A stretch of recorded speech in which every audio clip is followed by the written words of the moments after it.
Am I on my own? Am I on my own? Or can you help me out? Can you help me out? I've been scared to look at my soul.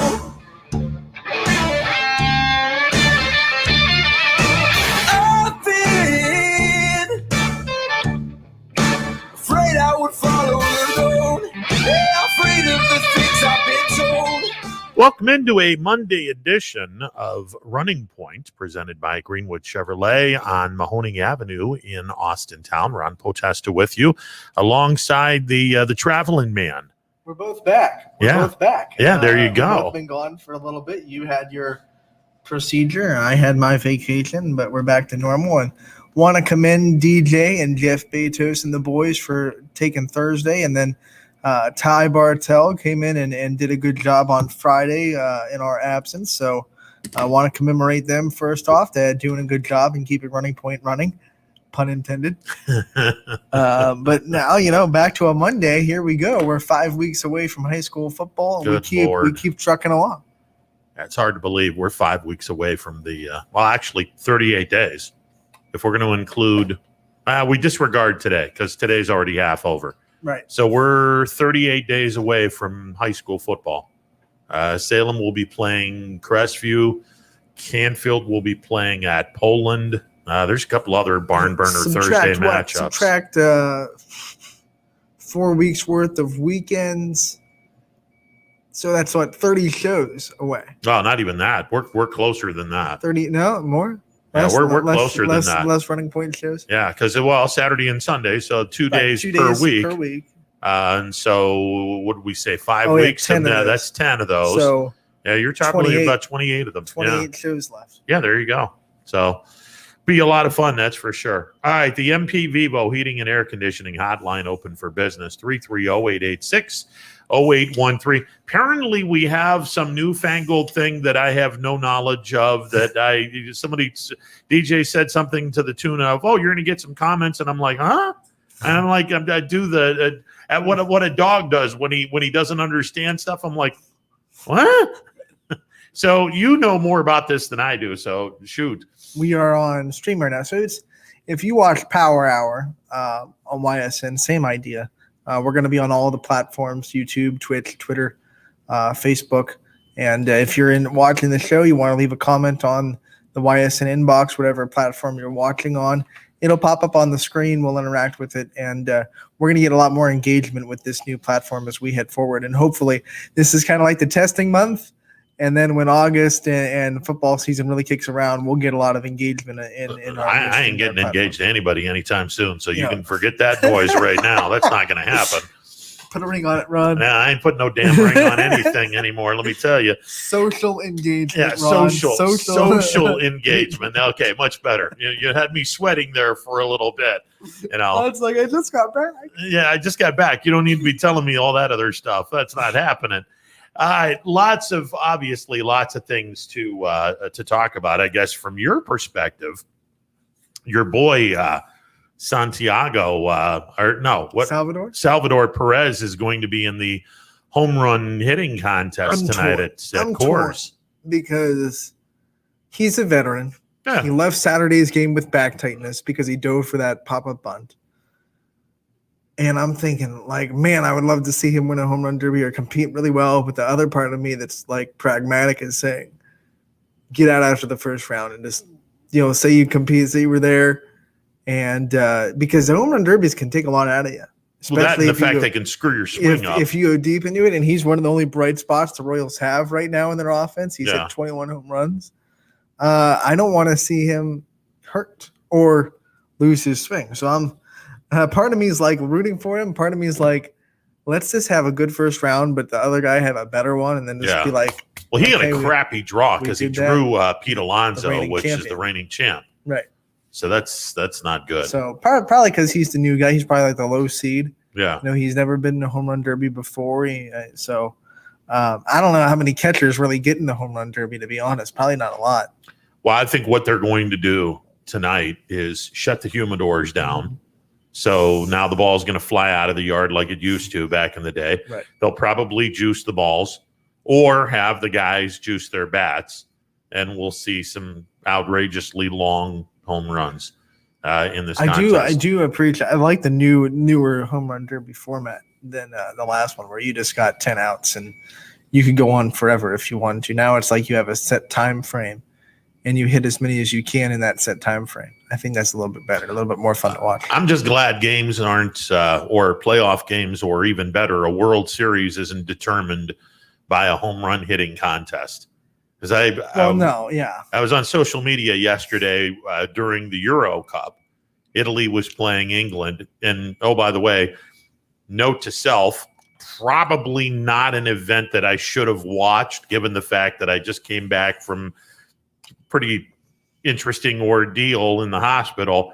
But nothing gets your heart started quite like seeing the Italians screw up in the first 2 minutes. And then you can only imagine what I was saying on the TV or at the TV. An expletive in Italian. Yeah, exactly. And I threw a couple of Italian expletives on my social media.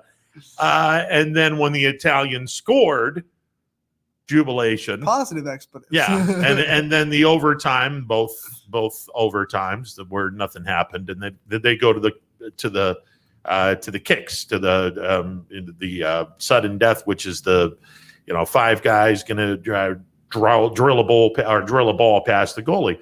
And again, I got to thinking, American sports is so much better because I don't think the NBA Finals would ever be determined by a free throw shooting contest or the Super Bowl. Is decided by the but not in the playoffs. No, they go first one to score wins, and then that's but in the Olympics they are.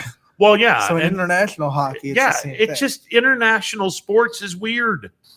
It just is. How in the world? Why would you determine a championship on penalty kicks? I guess it's because the sport of soccer otherwise could go on forever because it's one of those sports that's really hard to score in the normal. Yeah. So you could be playing extra time for a long time, and then you have to, if you're in the, I know the Euro Cup where that was a final, so there are no games after that. But I mean, it was fun. It was a great. It's funny how I saw a tweet. Penalty, and it's true. Penalty kicks are one of the best / worst things in sports because it's so exciting, but then on the other end, you're like, I can't believe the other team lost on that. Yeah. And you just felt for England, but obviously. But I didn't feel a damn thing for England. Screw them. You in a general sense felt for England. Screw those fish and chips people. England soccer has become kind of like the Dallas Cowboys of soccer. They're a Shakespearean tragedy. Everyone loves England soccer, but they can't really win anything anymore. Yeah. They're a Shakespearean tragedy.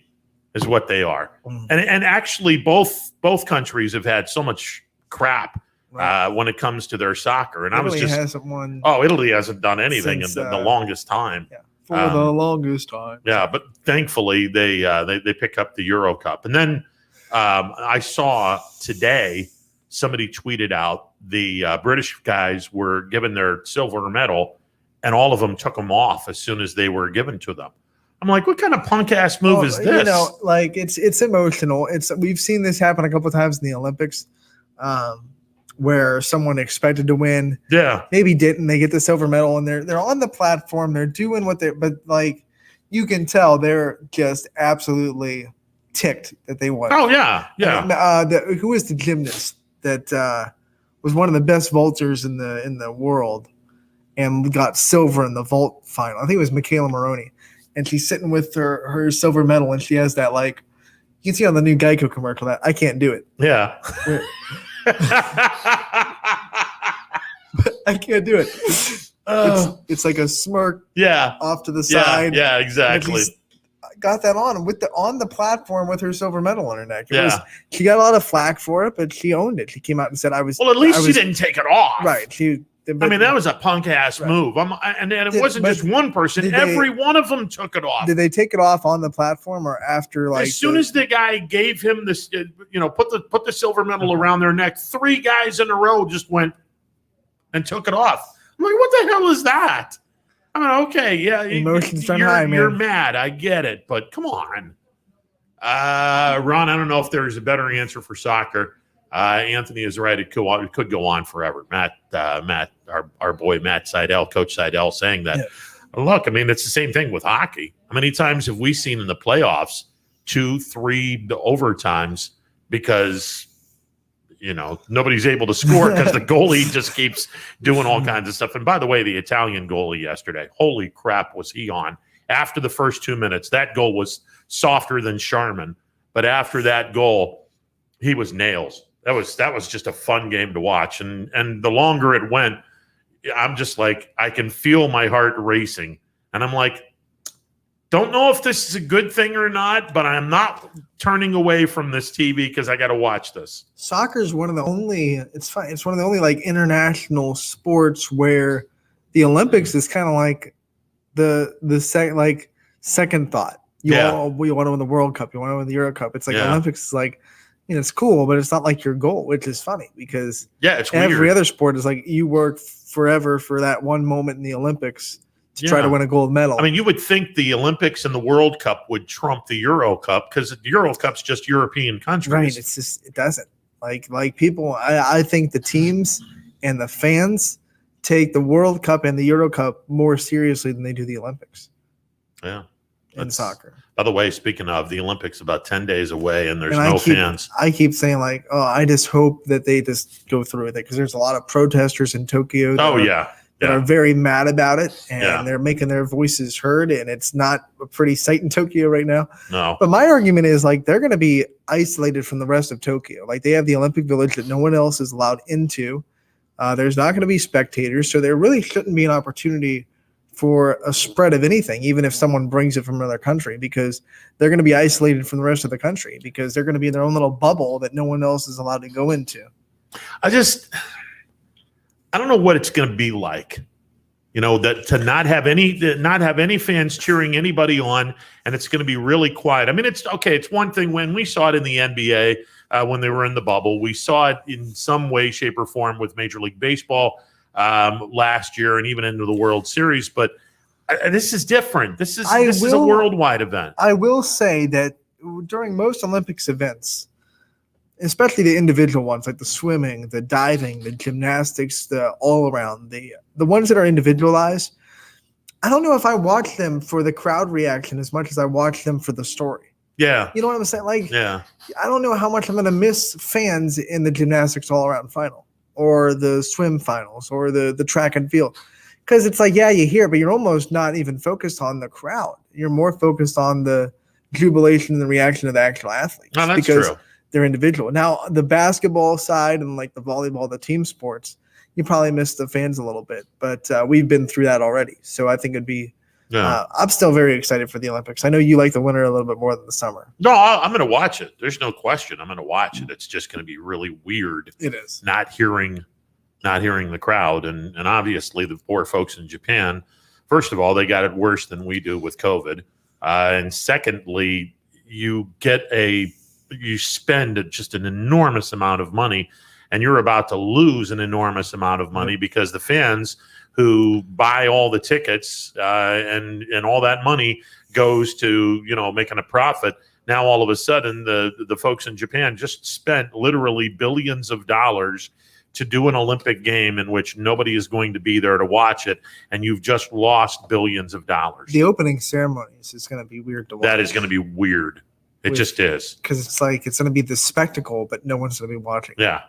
It's just everyone's going to – the stadium's going to be absolutely empty. You won't hear the Japanese people going ballistic when Japan walks out. It's going to be bizarre. And the closing ceremonies, you might as well just be in church and just, have someone say, okay, bless you and see you later. Bye. 330-886-0813, the MP Vivo Heating and Air Conditioning Hotline, open for business.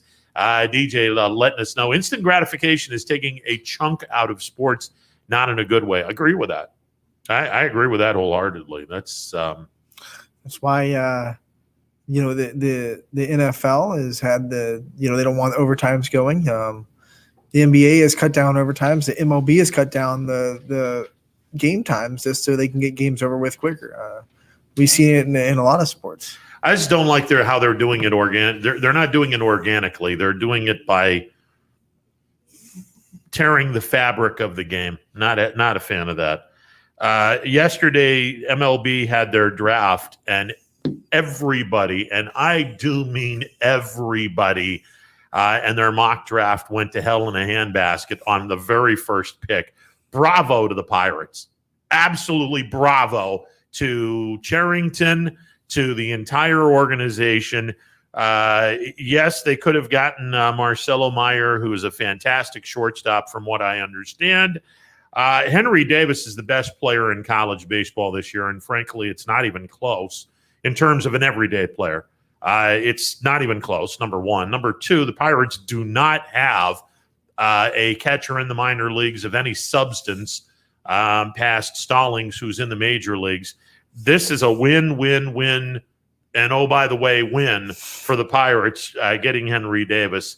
I love this pick by the Bucks. I absolutely love this pick. Yeah, and the Pirates fans I know and the Pirates fans that are in the YSN group chat were ecstatic. I think the social media response that I saw, from the most part, was ecstatic, and the Pirates should be proud. You don't see a lot of catchers going first overall, so. No, it's a good one when that happens. Well, and again, it's not that he's the perfect prospect, because there's some things you got to work out. There is. He's not the best catcher in the world. Well, that's baseball. I mean, no one gets drafted and it's like, okay, put him in the major league. Yeah, he's got a lot of work ahead of him, but his upside, his upside is good. As long as he continues to work, I think his upside is good. I was really stunned with your boys. Not that they picked someone bad. I think they thought outside the box and got a pretty nice left-handed pitcher. Our GM said he said in our opinion, and then he's the best left-handed pitcher in the class. So if you think he's the best lefty and he's there, take him. Yeah.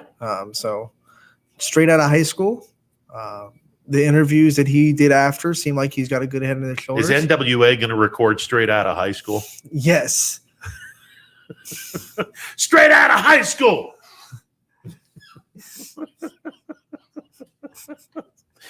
Yeah, so a good job, Frank Mazzucato, the left-handed pitcher from Manchester, Connecticut, East Catholic High School, and he was the number 7 pick. Indians went power, not power bat-wise, power pitching-wise. Gavin Williams, right-hander from East Carolina, apparently throws about 100 miles an hour.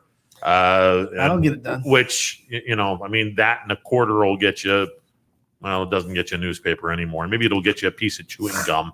A newspaper doesn't get you a phone call because there are almost no telephone booths left. No, there isn't, unfortunately. Look, you got to have more than one pitch in the major leagues, especially if you're going to be a starter. Guys that throw in the mid-90s an hour, a dime a dozen. But if you're not a starter, you really only need 2 or 3. Well, yeah, but this guy apparently is supposed to be a starter. He's got 2 or 3 really good pitches. So hopefully he gets the job done. But like I said, all of these kids picked in the first round, they're not going to the major leagues anytime soon. They're 3-year projects at best. And we'll see what happens. But the first round goes pretty much. And I think that's where the disconnect is with we've talked about it for college baseball fans, and that's why college baseball isn't quite popular, because you see these kids, they play really well in the College World Series, but now they're going to be buried in the minor leagues for at least 3 years, and you don't really get to follow them. Yeah. It's hard to really keep track of. Well, it's a different sport altogether, too. Everything else is like you, to DJ's point, instant gratification. I'm a big Trevor Lawrence fan. All of a sudden, I get to watch him in the NFL. I don't have to wait 3 years and try to keep up with them. Exactly. You don't have a minor league system in football. Right. Guys, they're in the 6th and 7th round. Hello, Tom Brady. Hello. Give me a good 7th round pick that turned out to be a stud. And I know there's a few of them, but I can't think of any off the top of my head. But, there's plenty of guys in the 5th, 6th, 7th round that have gone out and they get it done. So, and these kids will be playing, in September, the guys that were drafted. These kids, they're not going to be seeing the light of day in Major League Baseball for a minimum 3 years. Very few of these kids will get in before the 3-year period. And that's one of the many things. I mean, college baseball is different because they use aluminum. The pros use wood. It's just a different brand of baseball altogether, and there is a disconnect. And I think a lot of folks, maybe the popularity of baseball, and there's so many tentacles to this, but the popularity of baseball could have very easily taken a serious hit when you can see, hey, the NFL, well, this guy got drafted in April. He's on the field in September doing whatever. This guy drafted in the basketball draft. Well, we're going to be seeing him on the basketball floor, and maybe he gets a trip over to the developmental league, but he's going to get called up a lot quicker than 3 years down the road. Especially first round. I mean, first rounds are usually you're drafting them for the NBA to be on your roster. Yeah, where baseball and hockey, your first round pick isn't necessarily going to be in the show anytime soon. And there's no fixing that. I mean, this is the nature of the sport. There's no like, hey, let's just strap the minor leagues and throw them to the Sharks, and if they make it, they make it. Yeah. There's nothing to do. It's just one of the things that I think you got to navigate and find a way to maybe bridge that gap where college baseball fans can still feel like they're following their favorite players when they watch them in the College World Series and still feel like they're keeping up with it. Maybe more marketing for the minor leagues, maybe, better player development, whatever it may be. Keep people engaged to help college baseball, because we saw the ratings come out for the World Series and they weren't good for baseball. No, it wasn't. They never really are. And it hasn't been good in years. You're right. I'm looking forward to today and tomorrow because now this is going to hit a little bit closer to home, especially with the Scrappers players and with the MLB Draft League. When I had the president of the MLB Draft League on one of the games in the last homestand, and he said, we expect 30% of our league to be drafted. Okay. 30% of 30 is 9. So for the Scrappers to hold their end up, you have to have 9 guys drafted today or tomorrow. I think it's doable. I think that the Scrappers will get very close or exceed 9 players.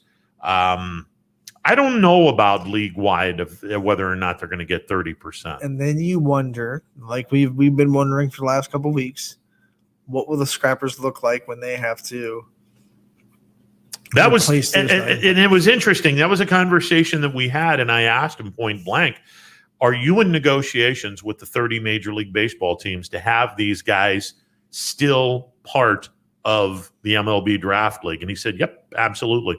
And given the fact that the one good thing I'll say about the Draft League is the managers have done a really good job of taking care of the kids, where pitchers are not getting overused.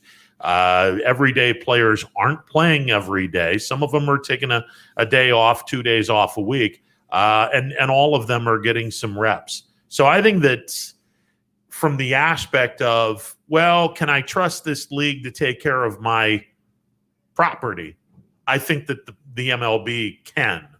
I think that the minor league organizations can trust the MLB Draft League.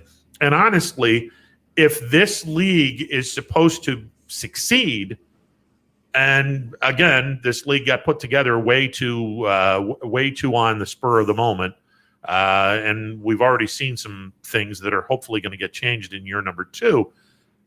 I would hope that Manfred and everyone that has backed this league is going to say, hey, guys, you're going to sign your guys, and they're going to be still playing in this league.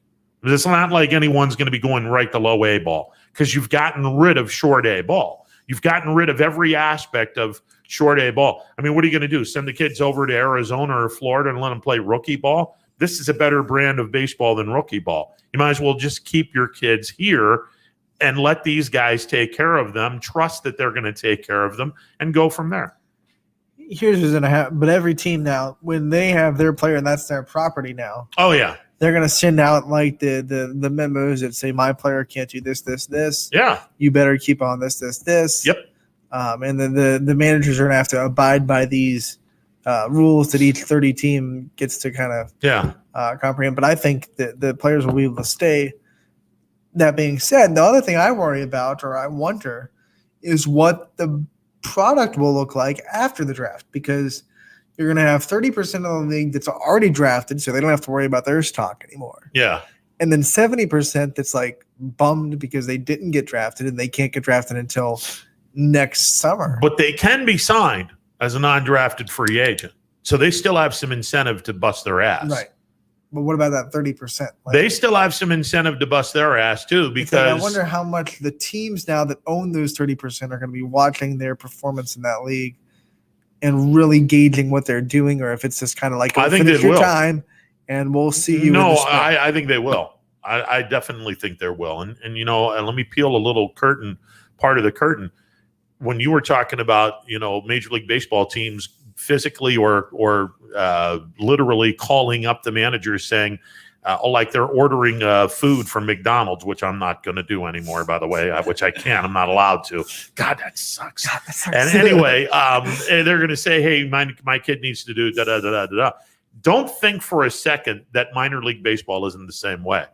I've been in an office where literally the farm director calls the manager up and says, you're going to be playing this person for X amount of innings today. This pitcher is only going to be able to throw X amount of pitches, and you have to do this, this, this, and this. Managers, they're going to be sitting back going, They do that in the minor leagues. And because if you don't, well, guess what? You're not going to be working with that team next year. Right. Or they're going to fire you mid-season, get rid of you, and let the pitching coach finish out it's the same thing in minor league baseball. They have to follow explicit instructions. Have you ever been a part of a manager that like kind of butts head with that and says, Yep. They do it, but they're really not happy about it because it doesn't put them in a position. I actually saw a manager tell the farm director to go bleep himself, and he did it his way. Fired. Oh, absolutely. After the season, he was long gone. After the season was over, he was long gone. Was it worth it? Yeah, it was. He was interesting. I'm not going to throw out any names, he was something. He was something. All right. Oh boy. Yeah. Every once in a while, you run into people like that, and you just shake your head and go, "How the hell did you get into this?" You don't follow instructions very well. How the hell did you get into this? But anyway, I don't think it would be different, and I think that. Again, if Major League Baseball is really gung-ho about this league succeeding, then that's one of the things that they needed to do. They needed to sit back and tell the 30 farm directors, hey, by the way, when you draft the kids in this league, they're sticking around. They're playing for the rest of the year. And just let them play baseball and go from there. They're taking care of the pitchers. The starters don't go more than 5 innings. The relievers don't go more than an inning or 2. And if they go 2 innings, they're shut down for a couple of days. It's a really well done from that perspective. So it wouldn't surprise me if the draft league gets most of their kids back. But the real question is, where do we start seeing these kids getting drafted? And close to home, how many scrappers are going to get drafted? And then closer to home, are we going to get any high school kids? Gavin Bruni, Trey Pancake, Jake Gehring, a couple of other players that are on the border. How many of those kids are going to get drafted? I'm going to be stunned if Gavin Bruni is not drafted today. I'm going to be absolutely floored if he's not drafted today.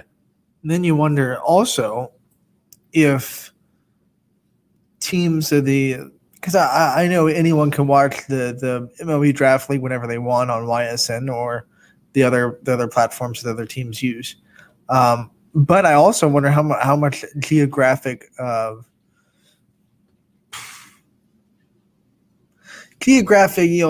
how much team's proximity to a certain team is going to play a role into maybe drafting that player. Like if any of the scrappers go to the Indians or the Pirates or whatnot. It happens. I don't think it's top priority, but I do think as you go back toward the end of the draft, like I'll give you a great example. But like you got to think it's a little bit easier for the Indians to see the scrappers and kind of know what's going on with the scrappers. Oh, absolutely. Than maybe other teams. So maybe they have a little bit more of a scouting report on the players in the scrappers organization. No, absolutely. Although KBR does such a great job with their video stuff that I'm sure the scouts have been looking at the video stuff, so they have access to all the people. Now their rankings, PBR's rankings, they're a joke. I don't know who's in charge of the rankings, but you got to be kidding me. They didn't even have Bobby Sparling ranked in the top 20 as far as hitting goes. Stop. Just stop. That's oh my gosh, absurd. It's almost as bad as Pro Football Focus. Oh, you're not a PFF fan? PFF is garbage. Flat out garbage. I saw today PFF had the top 10 safeties. Poyer and Hyde are not in the top 10. And I'm looking at this going, Poyer led all safeties in tackles. He has more interceptions than most safeties. You're not even ranking him in the top 10? Get the hell out of here. That's a whole thing of, we the analytics say, screw your analytics. Use your eyeballs and see who's good. They got in a little Twitter spat with the Broncos over the weekend. I saw they said something about Drew Lock, and the Broncos did not take kindly to it, and they shot right back at PFF. And, good. And yeah, good. I don't think Drew Lock has earned that much respect. Oh well, yeah. I mean, it's kind of a bad example, but I loved it. Your quarterback, absolutely. You got to fight for your guy, but it takes me back. I mean, and you go further back, not even with analytics. You were a kid. I don't even know if you were born yet. This is how long ago it was. Mel Kiper said something on the air when the Baltimore Colts. This was before Indianapolis. I wasn't born yet, but I've seen it. Before Indianapolis, when the owner's dad, Robert Irsay, owned the team. Now, Robert he was special. He was prickly. He was special. And his kid is cool as hell. But his dad, woo boy. But they made in Mel Kiper's opinion, they made a terrible choice.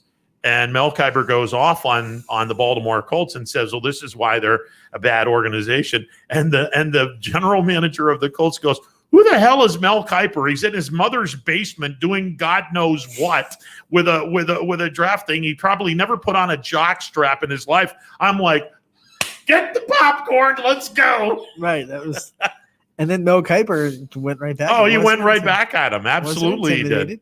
Yeah, he went right back at him. So it's just, when you do rankings that fans don't necessarily agree with, and I'm not just a fan, I think I know a little bit something about the game. You don't put either one of these guys in the top 10. That's ridiculous. Well, your rankings just went into the toilet. That's the thing with rankings is no matter what, you're putting someone at number 1 and someone at number 10.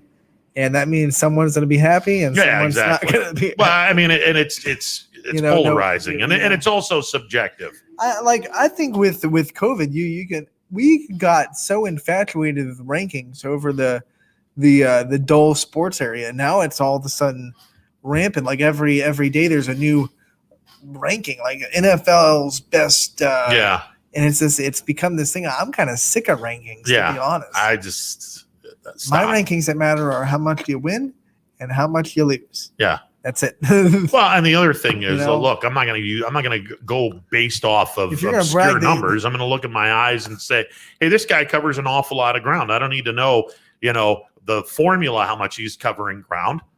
I know how much I know how much ground he's covering. I can see it. This guy's running over people. I don't need to hear a formula. The guy's literally running people over, like Nick Chubb. Well, he's the 8th best running back in football. What the hell kind of crap are you smoking? The 8th best running back in football? Get out of here with that. and to my point, like if you're the top safety in the PFF rankings, but your team is like 5-11, then who cares? Yeah, exactly. Like you're still losing. Yeah, you're still losing. Sorry about your luck. Yeah. I mean, it's like now I know the ESPYs, which I haven't watched in about Yeah, the 15 ESPYs years. have gone downhill. I haven't watched it because it's an instant promotion of a company that. I was whatever. glad they gave Tardif the Walter Payton Humanitarian Award. That was cool. Yeah, For but the play away the play of the year, very well deserved play of the year. Cardinals. Oh my God, it was a Twitter. very well played, very well deserved. I But loved it. Sorry, Bills. One more time. Yeah, but I'm reading all of these people. I'm like, why are you people so pissed about this? I mean, okay, yeah, it would cost the Bills a game. All right, big deal. That was a hell of a throw by Murray and an even better catch.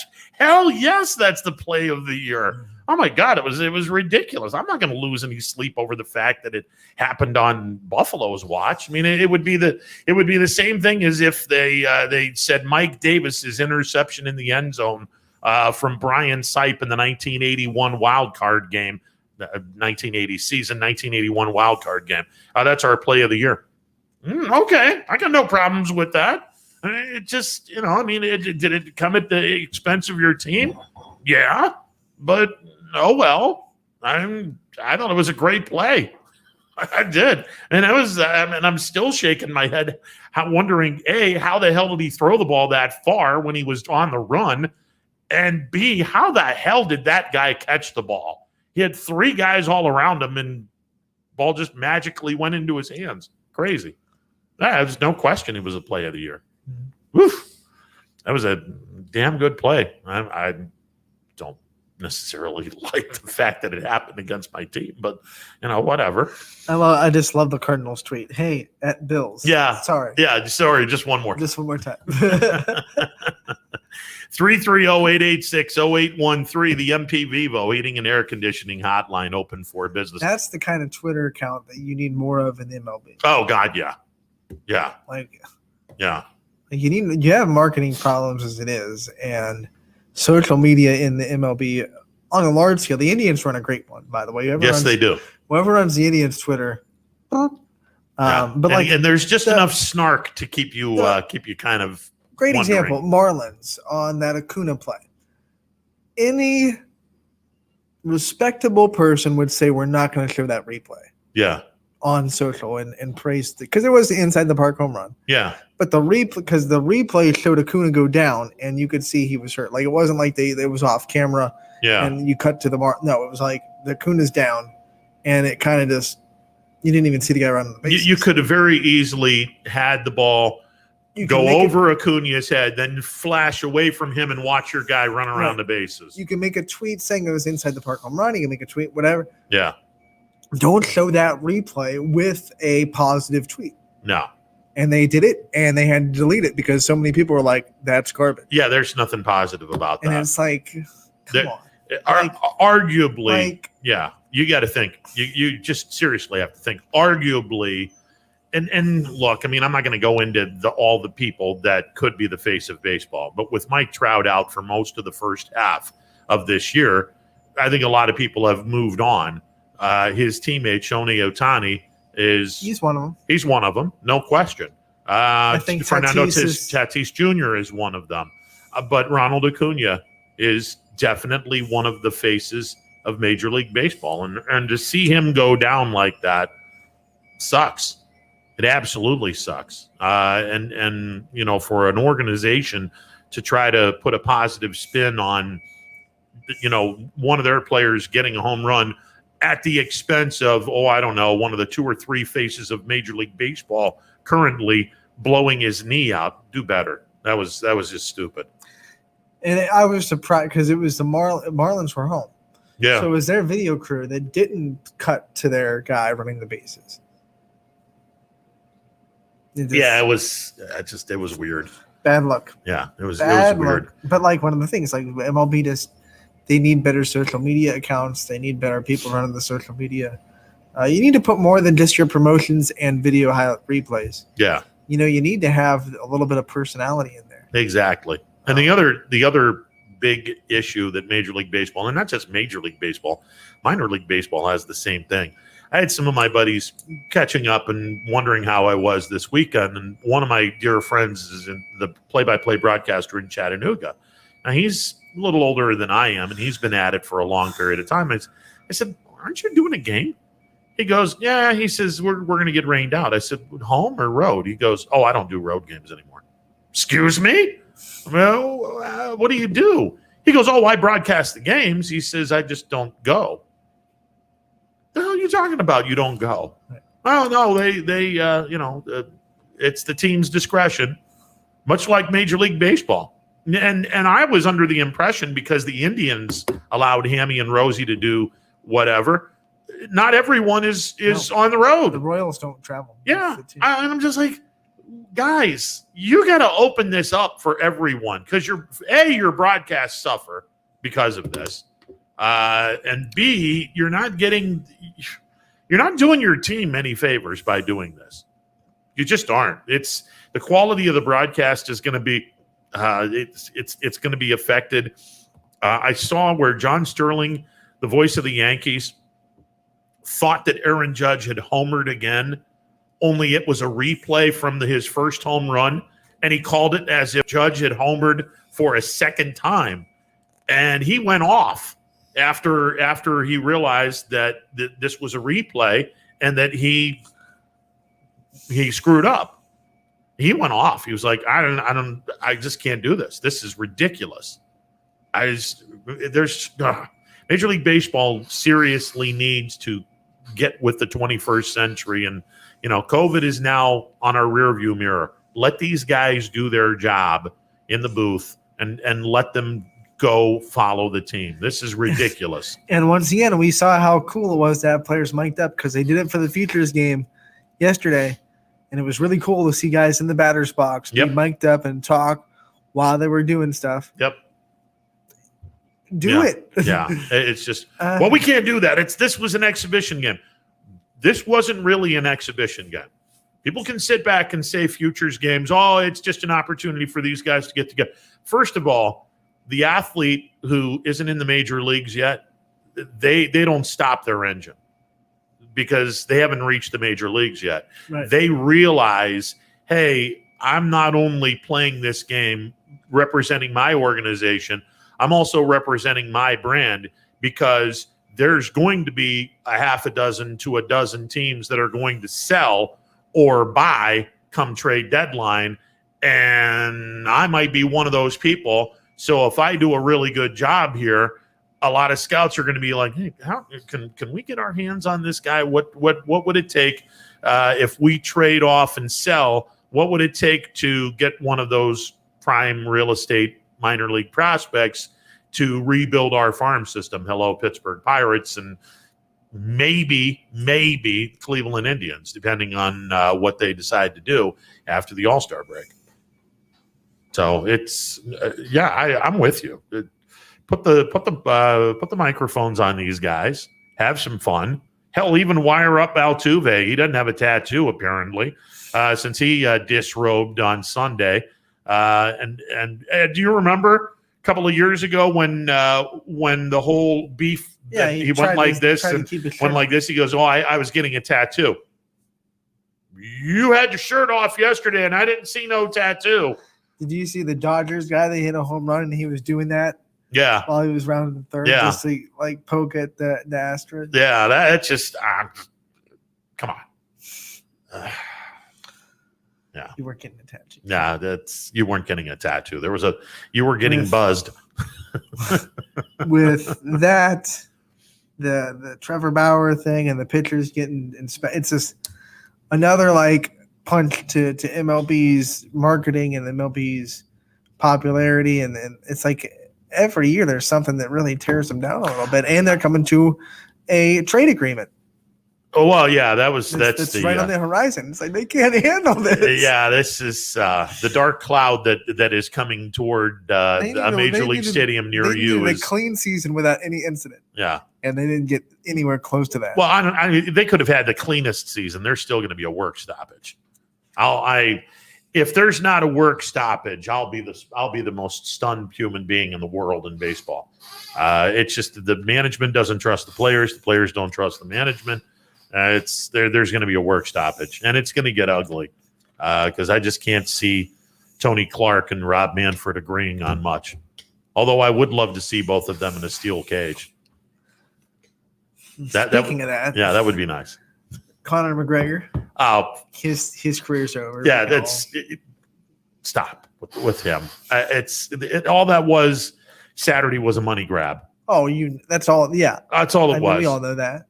That's all it was. And I mean, I saw the highlights of it because I wasn't foolish enough to put whatever the amount was to buy the thing. I mean, look. I mean, if you buy the last pay-per-view I bought, Mayweather and Pacquiao, and I was pissed because Pacquiao destroyed his shoulder 2 weeks before the fight, and everyone kept it hush hush, saying, well, we can't cancel the fight right now, you just deal with it. And so when he wasn't throwing as many punches as he normally does, I'm like, what the hell is he doing? Why isn't he going after this guy? And then you find out, oh yeah, his shoulder was all torn to pieces. I'm like, I just got screwed out of $100 because they didn't want to cancel the fight.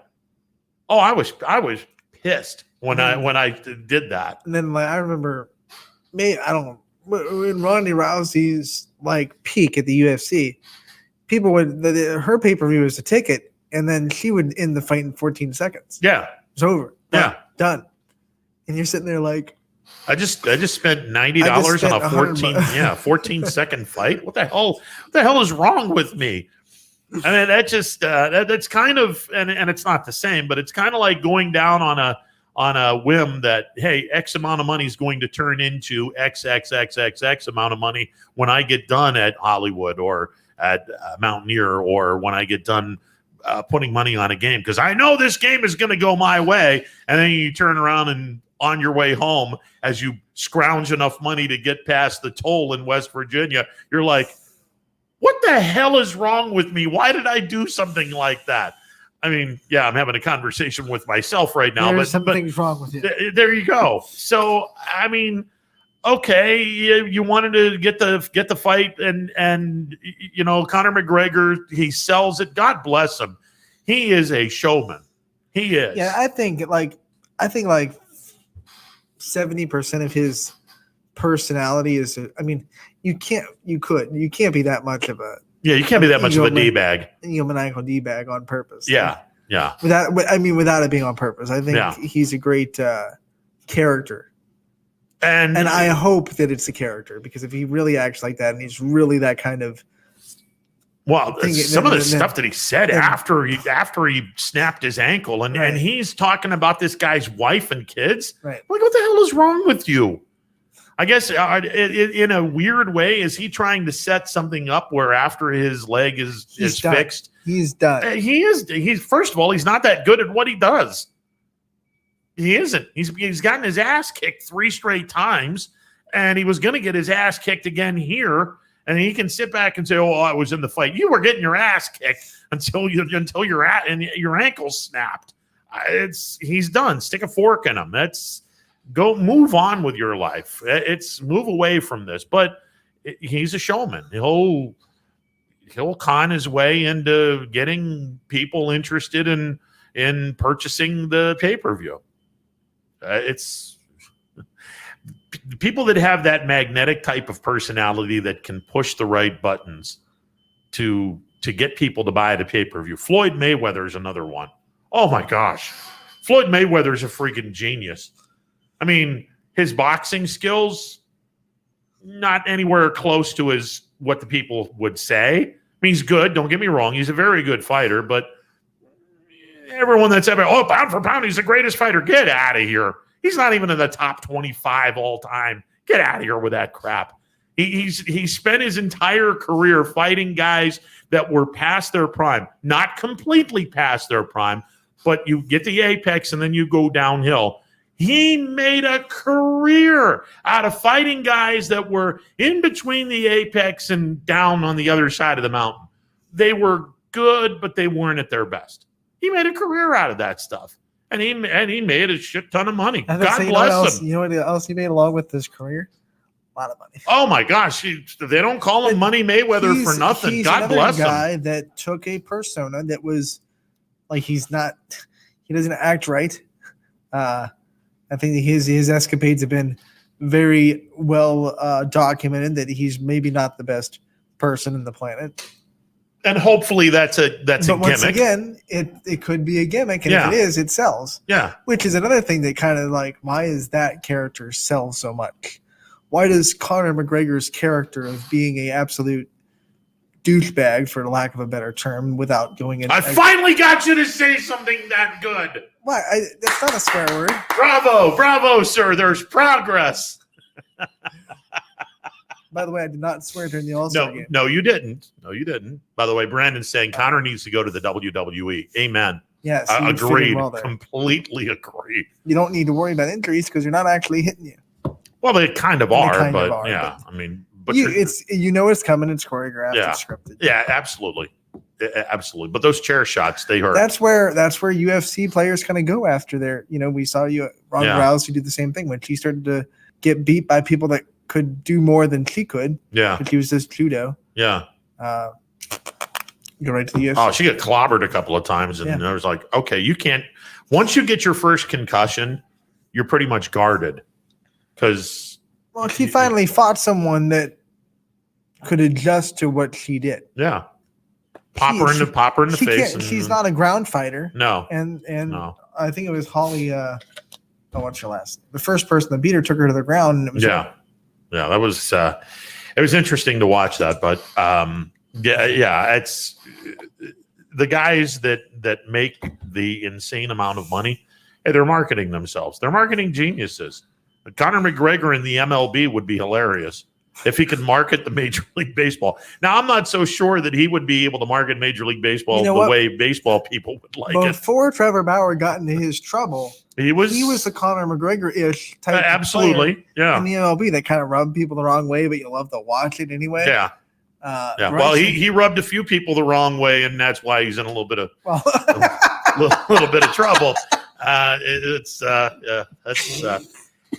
He's not pitching anytime soon. Oh, I read the article in The Athletic, and again, The Athletic is really, really good. I mean, it's a little pricey, but it's worth every penny. Boy, that was disturbing. I needed to take a couple of showers when I was done reading that. I was like, "Oh my! What the hell? Wow! Why would anyone want to do that?" I'm not. All right, weird. And the only thing that's going to get him away from that, where he's going to be found innocent, and there's a possibility of it, was the fact that she volunteered to go back to him a second time. So if he's got a really good attorney, they could get him completely away from that scenario. But I'm going to be real curious to see what happens. And look, the Dodger organization's not exactly an organization that's tolerant of stuff like this, or at least they weren't back in the day. So I'll be real curious to see what happens with Bauer. But yeah, before he got caught elbow deep in the cookie jar, he a guy that had that persona of, this is what I'm going to do, and there's people that, Bryson DeChambeau is kind of like golf's like really watered down. Absolutely, because you have to be really watered down for golf. Yeah, but he is kind of like that, go against the grain. I'm not going to use the same term. Yeah, because now I can't do it without laughing. But kind of prickly. Yeah, doesn't exactly fit everyone's taste buds in the golf world. Yeah, he marches to the beat of his own drum. Right. Yeah, he does. And sports kind of need that to market. Well, you gotta have a villain in sports. Everyone likes an anti-hero. Yeah, because people root for Bryson DeChambeau because I think the people that root for him are the people that don't like the establishment, the golf culture. Yeah. So he's going against it, and just like baseball, just like Conor McGregor, people that don't like this like filtered kind of way of thinking. Oh, they don't do that, so I'm going to latch on. He's a calmed down version of Happy Gilmore. Right. Yeah. Way calm. Yeah. I mean, he's not telling everyone, hey, let's make some noise here as he, puts in the 5-foot par or 5-foot birdie shot and having people use beach balls and whatnot in the golf course. It's not that bad, but yeah, I mean, he's the anti-establishment, and in a lot of ways he is. I mean, he's still respectful on the golf course, but I can see where the appeal is for some of the quote anti-established fans of golf. For a long time, I mean, I'm not a NASCAR fan, but I used to try to get into it because my uncles were in NASCAR. Yeah. Tony Stewart was that guy. Yeah. He was the guy that was always complaining. Always, you either love Tony Stewart or you hate him. Yep. Agreed. Brandon throws out Jesse Evil Eye is another one that needs to go to WWE now after losing Saturday. Fun fact, she went to Rootstown High School in southern Portage County. Did not know that. She's a Rover. Okay. Yeah, WWE needs more female wrestlers. They really do. That's their big brands are kind of starting to get old. Like the Bella Twins and everything. They're starting to get. And they lost Bailey for 9 months because apparently she blew her knee out and I don't want. Well, let me back up. I'm not 100% sure on that. She injured herself to where she's missing 9 months of action. To where next Sunday, I guess their pay-per-view went completely into the toilet from the women's perspective. So they're going to have whoever she was supposed to fight on Sunday, they're going to now do it on live on Raw. So the next night. So that'll be cool. But yeah, I would like to see a couple of more MMA female stars scoot over to WWE. Now, the only thing is, how many of them are going to be like, all right, I got to remember this is choreographed. I got to remember not to lose my stuff, because if you snap and you go MMA on someone, that could get real interesting. I mean, that could get really, really interesting. You start to see red a little bit after you take one leg. Yeah. I was like, you're going to drop kick me? All right, let's go. Hold my wig. Let's have some fun here. All right, Dana Ball is just coming up in a bit. We're going to have some fun with 21 Sports Director Dana Balish. Day 2 of the MLB draft going on. Hopefully, we will get some word as to who is getting drafted. If anyone in the MLB Draft League has been drafted of yet, we'll keep you updated with that and so much more. Stick around. It's a Monday edition of Running Point. I'm back. Anthony's back. The world is good. We're back in a bit. Stick around. At Greenwood Chevrolet, shop with confidence knowing we're ready to go the extra mile for you. With the largest selection of used vehicles in the Valley, backed by the Greenwood Advantage Warranty. Only at Greenwood Chevrolet. New things happen all day. Some are good, some not so good. In today's complicated world, while you're busy working, playing, and living life, we're busy helping you make sense of the day's news. And there's only one place where it comes together with clarity, context, and accountability. It's 21 News at 6 with me, Madison Tromler, and Derek Steyer. 21 News at 6. It's what the day's news really means to you.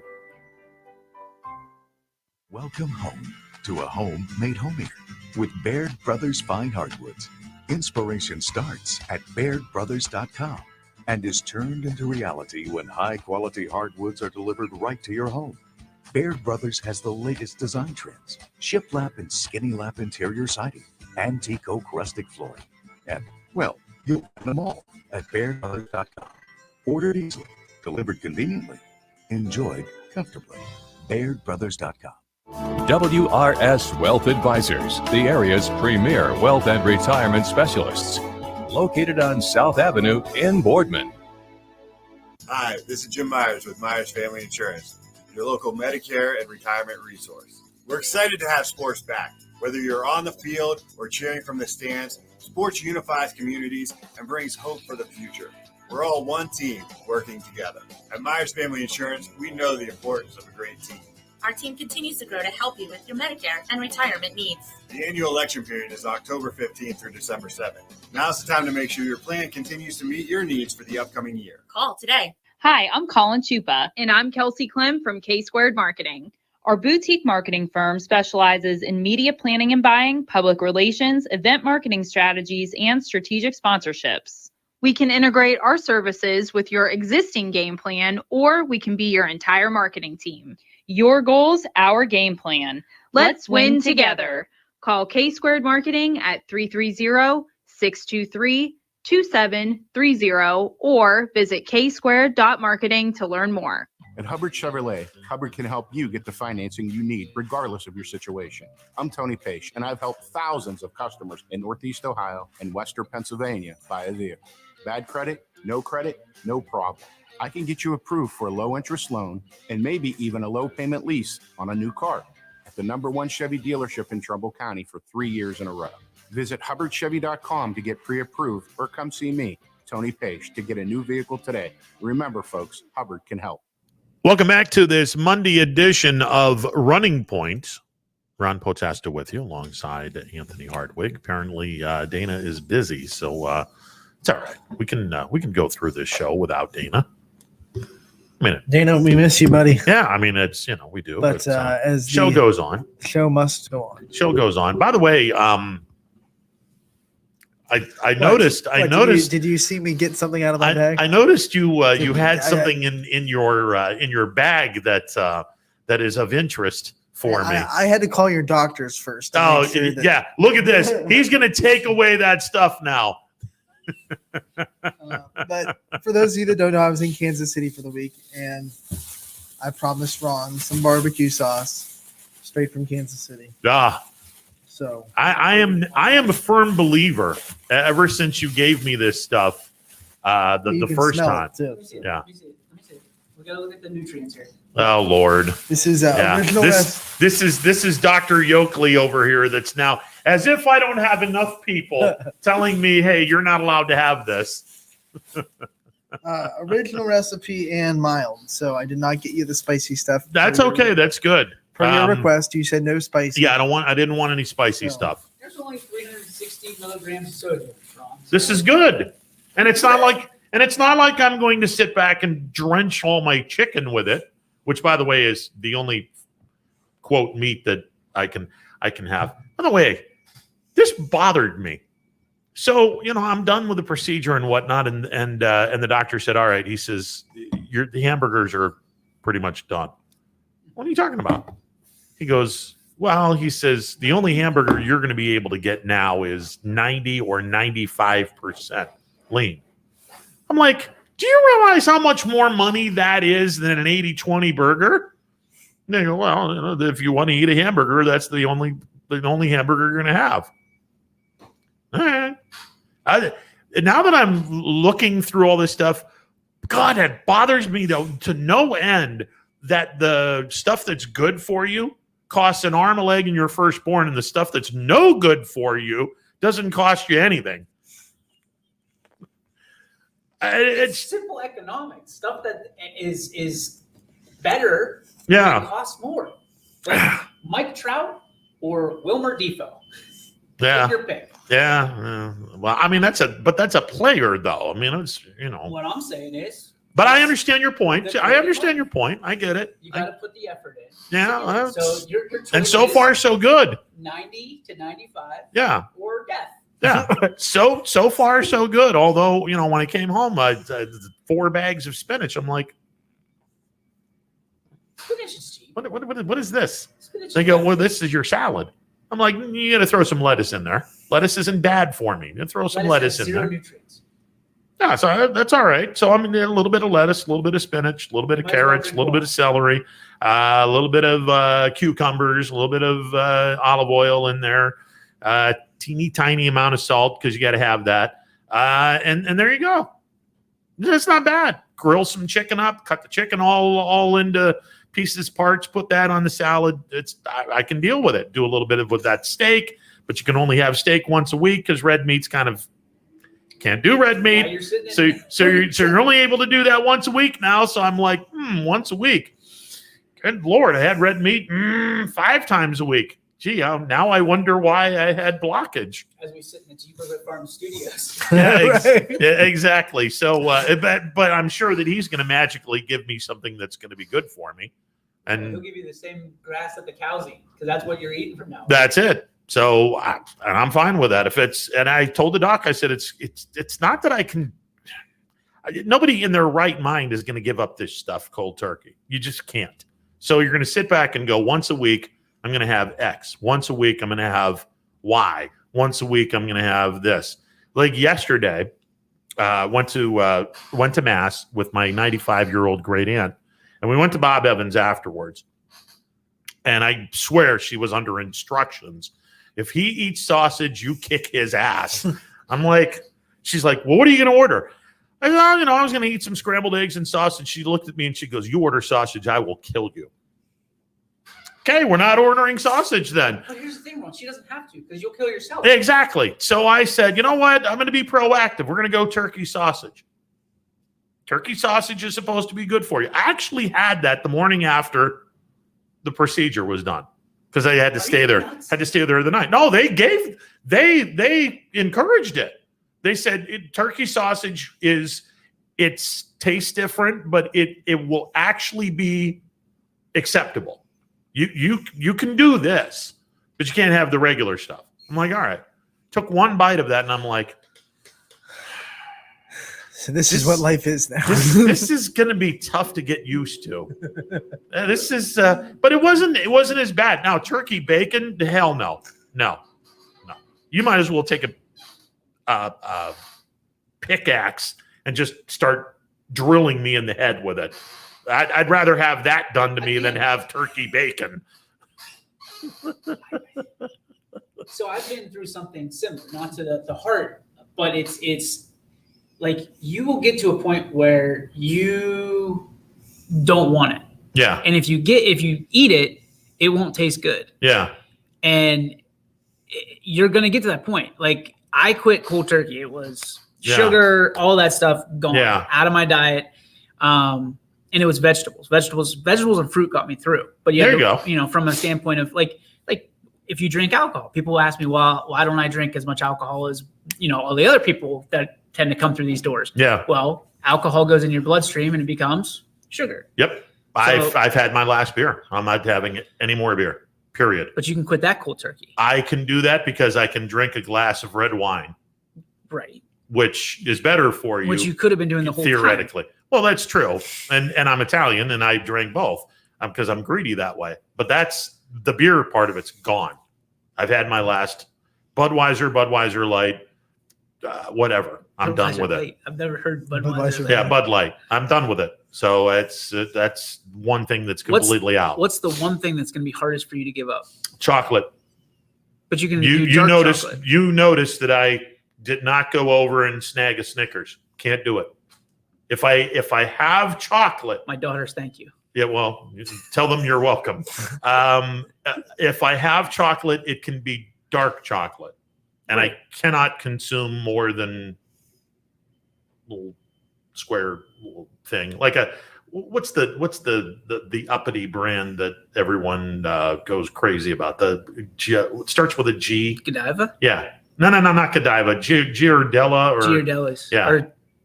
Yeah. I forget. They get a really good little square of dark chocolate. Okay. Can have one of those. That's it. You can only have one of those.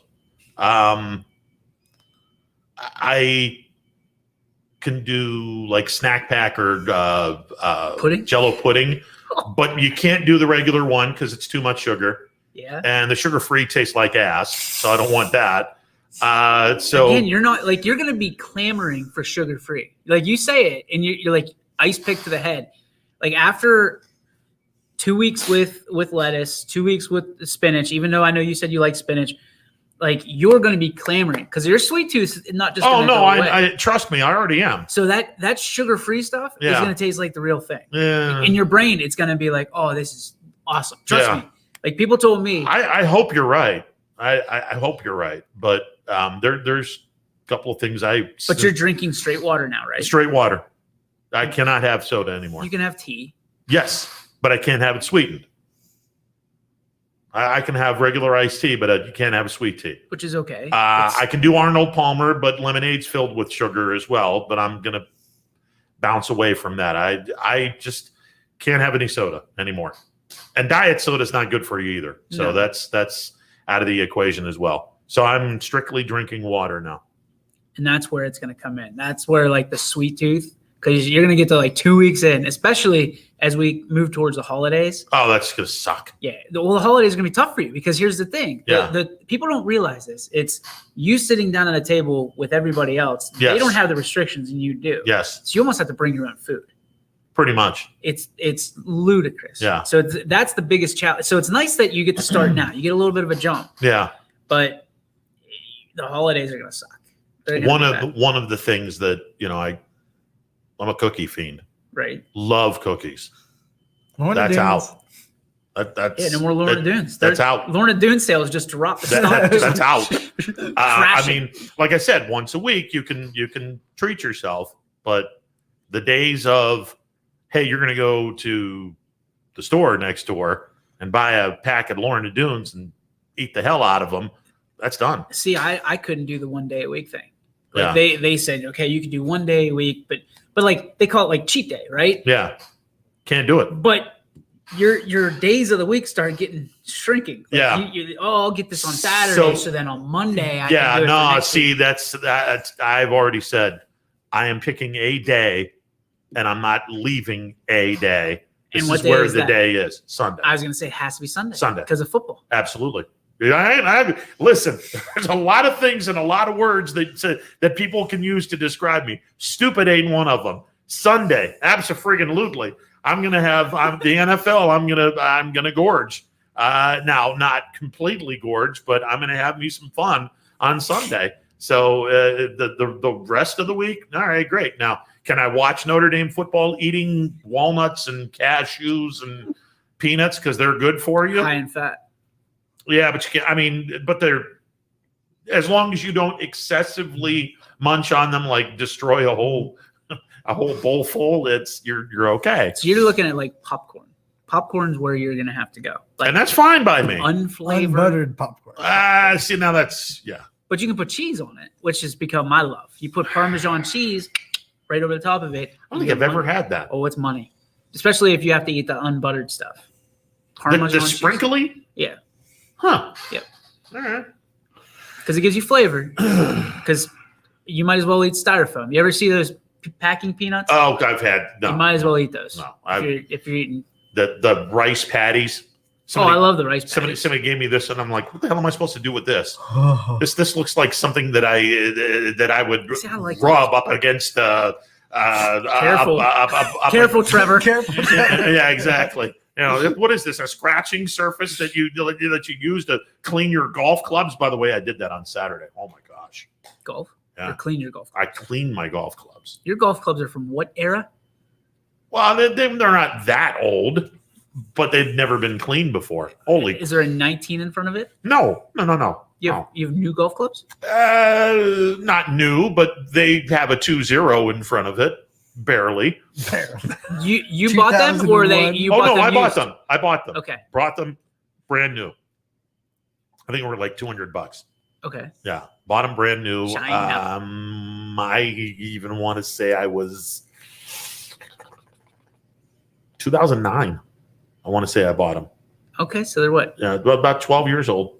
As a matter of fact, I'm almost positive it was 2009 because I was in Altoona at the time, so it had to have been 2009. That's not bad. Yeah, so they're 12 years old, but they had never been cleaned before. See, I pinned you for the guy that had clubs from like 1987. I used to. Yep. See? Oh, I used to. So that wasn't far off. Yeah, I used to. I had Tom Weiskopf model. I'm like, yeah, this needs to. And they weren't, graphite or anything like that. And it was, those clubs were. He also had his starter's Bills jacket. And he's got some OG threads. Right. I know that.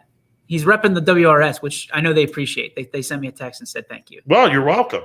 I'd like to have some of this money now that I have to pay astronomical amounts of hospital bills for the next, I don't know. MRIs are not cheap, kids. This just in. Can't spell money without MRI. That's it. Yeah, that was the best part of all of this. Well, it wasn't the best, but the doctor's just browbeating me to death. He's doing his work, and he's just And every once in a while he's like, you really got to do a better job of taking better care of yourself. And then he just a little bit more. I've never seen a guy your age have this much blockage in all my life. A little bit more. Look, you got a determination. I'm just this Newt Rockney speech, and I'm like, all right, yeah, he's getting me all fired up, and I'm kind of like, okay, all right, yeah. Message has been sent. It's all good. Message has been sent. So, but he said you can have a cheat day. I can have a cheat day. He said that. He did say that indirectly. Indirectly. Buttholes that have cheat days typically do not live as long as buttholes that do not. Yeah. He said it with his eyes. While he was browbeating him. Yeah. He felt pity for me. Like he tells that story. You told me that one earlier, and immediately the person in my mind was the dad from the Christmas Story. Oh yeah. I'm like you looking at him while he's working on your heart. First off, throws me way off the scent because I'm sitting there. I'm like, I don't think I'd have anything. I wouldn't be able to hear him because in my mind it'd be racing. Like, why are you talking to me while you are playing with my heart? This isn't Tetris. He's doing this. He's okay. We need to do this. You know. Hey, why did you touch this? What the hell's wrong with you? Oh, he was giving it to someone else. Touch one of the instruments. He goes, well, what are you touching this for? This is supposed to be sterile. Get that shit out of my way. I don't want any part of that right now. It's supposed to be sterile. It's because it's sterile and I like the taste of it. Oh God. It was St. E's downtown. The great people. Just man, can't say enough good things about them. It was outstanding from beginning to end, and I just can't say enough good things about them because they did a great job. No two ways about it. So, and you're trying to kill him with barbecue sauce. I got this before his procedure. It's all good. It's not like I they might as well be trophies, Ron, because you can't touch it. I still have a half a bottle from the last one. They're for his parents. Oh, trust me, they're gonna thank you for that. So, yeah, good times. When you told me, hey, I got Ron barbecue sauce, I'm like, he's gonna die. I'm not gonna die. Why don't you go give him a pack of Skittles and a couple Hershey's bars? Well, I would. The Skittles, not so much. But if it's dark chocolate Hershey bars, yes, please. Do you think we have dark chocolate Hershey bars out there for? No. Already checked. We know. You got a key to this place, and you got a key to the candy out there. We have the gourmet section of our kit. Ah, Lordy. Gourmet goes into the body armor machine. Yeah, that's all right. All good. So the good news is I already lost 9 pounds. From the surgery? Yes. From the surgery, you tell me about this. Thursday. They weighed me on Thursday before the surgery. I weighed 245 pounds. I'm like, okay. I get home. Didn't have the same amount of clothing that I had on when they weighed me. I'm at 236 right now. Did you have 9 pounds of clothing on? No. I was like, how the hell could you lose 9 pounds? And surgery was Thursday. Today's Monday. 4 days. How do you lose 9 pounds in 4 days? I was like, no. This scale's wrong. It's the clean eating. It has to be the clean eating. And I go back on the scale and it said the same thing. I'm like, they didn't pull anything out of you, correct? No. They just cleared. Like a child? No, they just cleared the 2 blockages, and the moment he did it, the first one, you could feel it. You could feel the blood rushing in from that one artery that he cleared out. How scary is that? Oh, it's fucking. I'm sorry. It's really scary. Pretty scary, apparently. Yeah. It's really scary. Sorry about that. Oops. Remember that whole thing about the F word? Yeah. It's bleeping scary. We got you. Yeah. The second one, as I was telling you, I was telling you. Yeah. The second one was interesting because it wasn't an artery per se. You have 2 arteries in the bottom part of the heart. There's 2 arteries that form one, and at the apex it was 95% blocked. Yeah. And the doctor flat out said, this was the one that was going to kill you. Is that considered the Widowmaker that you were talking about? No. Okay. If I had blockage in the Widowmaker, they would have never done this. They wouldn't have wasted their time. They would have have opened you up. They would have opened me up, and then we're talking months and months of rehab and whatnot, which, by the way, rehab is now a thing. Once the second one is taken care of, I have to go to cardiac rehab for 6 months. Sure. Which will be interesting. So are there any restrictions on like what you can and can't do, like from our standpoint? I'm not allowed to lift anything of substance, which, okay. Okay. This, because of the way they went in, this is, you can't bend the wrist all the way back. Okay. I mean, I can't. If I do, it's gonna hurt like hell. Ooh, I can imagine. And I wouldn't recommend it. So this is supposed to be resting, because in the next 3 to 4 weeks they're going to do this again, because the doc left a third blockage, which set him off. Not that he was browbeating me enough. He said, "You have 3 blockages. 2 of them are 95%. Now this third one is." I'm not sure if we're going to open you up again this way and take care of it, or if we're just going to give you more medicine and have it dissolve. But the 2, we got to take care of this now. I'm like, okay. So when they opened the apex up, that one was really, you can tell. That one you knew it was, and you felt relief right away. So when I got out of the hospital Friday afternoon, and I walked on Saturday. Nothing. No pain, no nothing. But you had pain before? Yes. In your chest? Yes. It would be within a mile. And then you'd keep going for 2 miles. Then I'd keep going for more. Remember when you said nobody ever would call me stupid? Here's, and I don't know if this is a badge of honor or not, but the doctor looked at me and he goes, "How the hell did you get past your stress test?" Because you had one of those. No, I haven't. Okay. Stress test, they wire you up and they start you on a treadmill. Right. And they start you on flat ground. Right. And then they immediately move it up 10 degrees at a time, to where toward the end of this, you're at about a 25 or 30 degree angle, and they're getting you motoring pretty quickly. Right. So, you got to move your feet pretty quickly. And he looked at me and he goes, "How the hell did you go 7 minutes on a treadmill without dying?" I don't know. Did you tell him that you've got an 8.07 second 40 time? Well, that's documented. Yeah. Well, that's done too. So. And it's also, we've got it forever. And that's the other part of it. How in the world did you do that without, There was part of me that when you did that, I was like, what if he dies from this? Like, yeah. Did he sign a letter of like waiver? Like, I don't, if I die, it's not YSN's fault. Yeah, no. Looking back on it, probably not our best judgment. But it was content in Corona. Yeah, and content's better than a person's life. So there you go. Content is king, Ron. I don't know that you've ever had a crown. Here lies Ron. Plenty of content. Loads of content. He gave us content. Give us more content today that I'll have to go beep out later. Oh God. No, but all serious. I mean, that's like we're happy that you're well. I was worried that you were going to call us when I saw your social media update.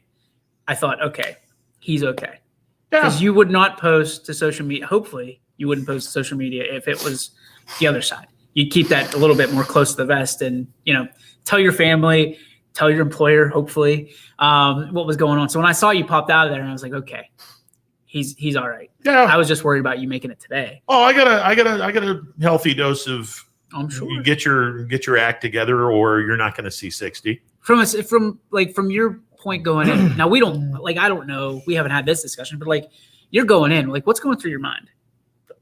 Honestly, when I first went in, I was like, all right, in, out, no big deal. Done. Because I was like, you might find something, because you and I had this conversation on Wednesday. I thought they were going to come up empty. You and I had this conversation. I didn't think it was going to be a false positive, but I thought it was going to be okay. Minor irritant here. Let's open you up. No big deal. Yeah. when the doctor flat out said, you have 2 arteries that are 95% blocked, I lost my mind. But how do you do that when someone's like literally like you're sitting on the board like what's that guy from Operation? That's you. Yeah, the dude with the big nose. Yeah. That's take the glasses off. And Wooly it was Willy, me. you're sitting there like Wooly Willy on the operating table, and he's inside you, inside your arm. Yep. Which, by the way, don't understand it, but I'm not a doctor. Why they go on right arm and it's your heart's on your left? I don't know. That's when you showed me that, I'm like, why did they go on right arm? I don't know if the journey is different once it goes, but once this pain from hell was taken care of, and it was like 10 or 15 seconds of pain that I have never experienced this much pain in my life. Remember the alternative. Yeah, I'm absolutely, and trust me, I am now. Really happy it's right here. Yeah, once that pain was done, you didn't feel anything anymore. Right. Because it snuck through the artery. Wait, it was numb, or you didn't feel anything? I didn't feel anything. Did you have once it went into my skin? Yeah. Didn't feel anything after that. No. Because they had numbed this area up. There it is. And you didn't feel anything once it went into the artery and snuck up one of the arteries and went down into the heart. And they had the MRI pictures all ready to go. Everyone's looking at this stuff and Did you hear this part?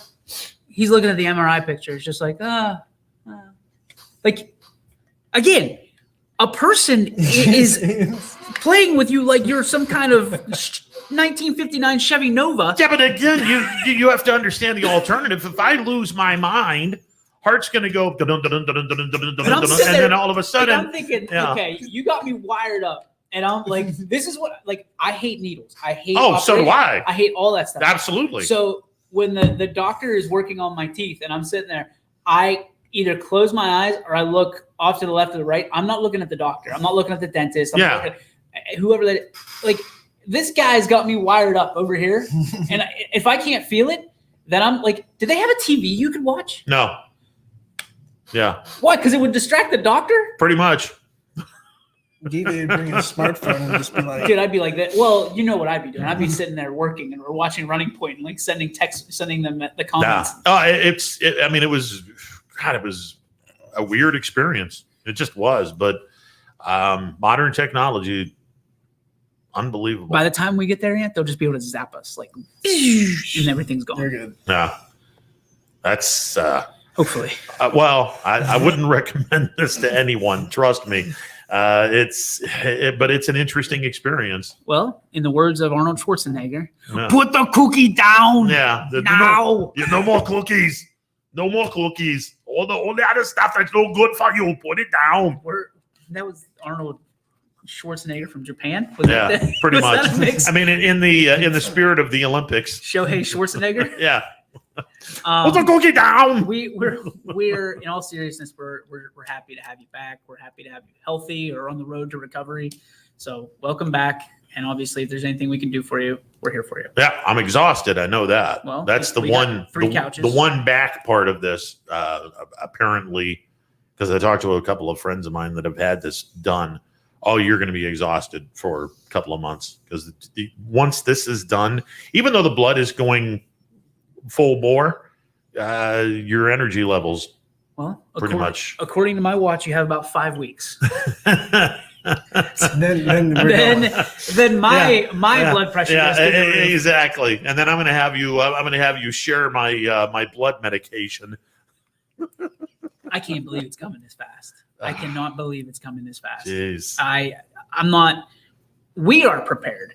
I am not mentally prepared. Yeah. Because in my head, we just finished football. Like, we just finished it.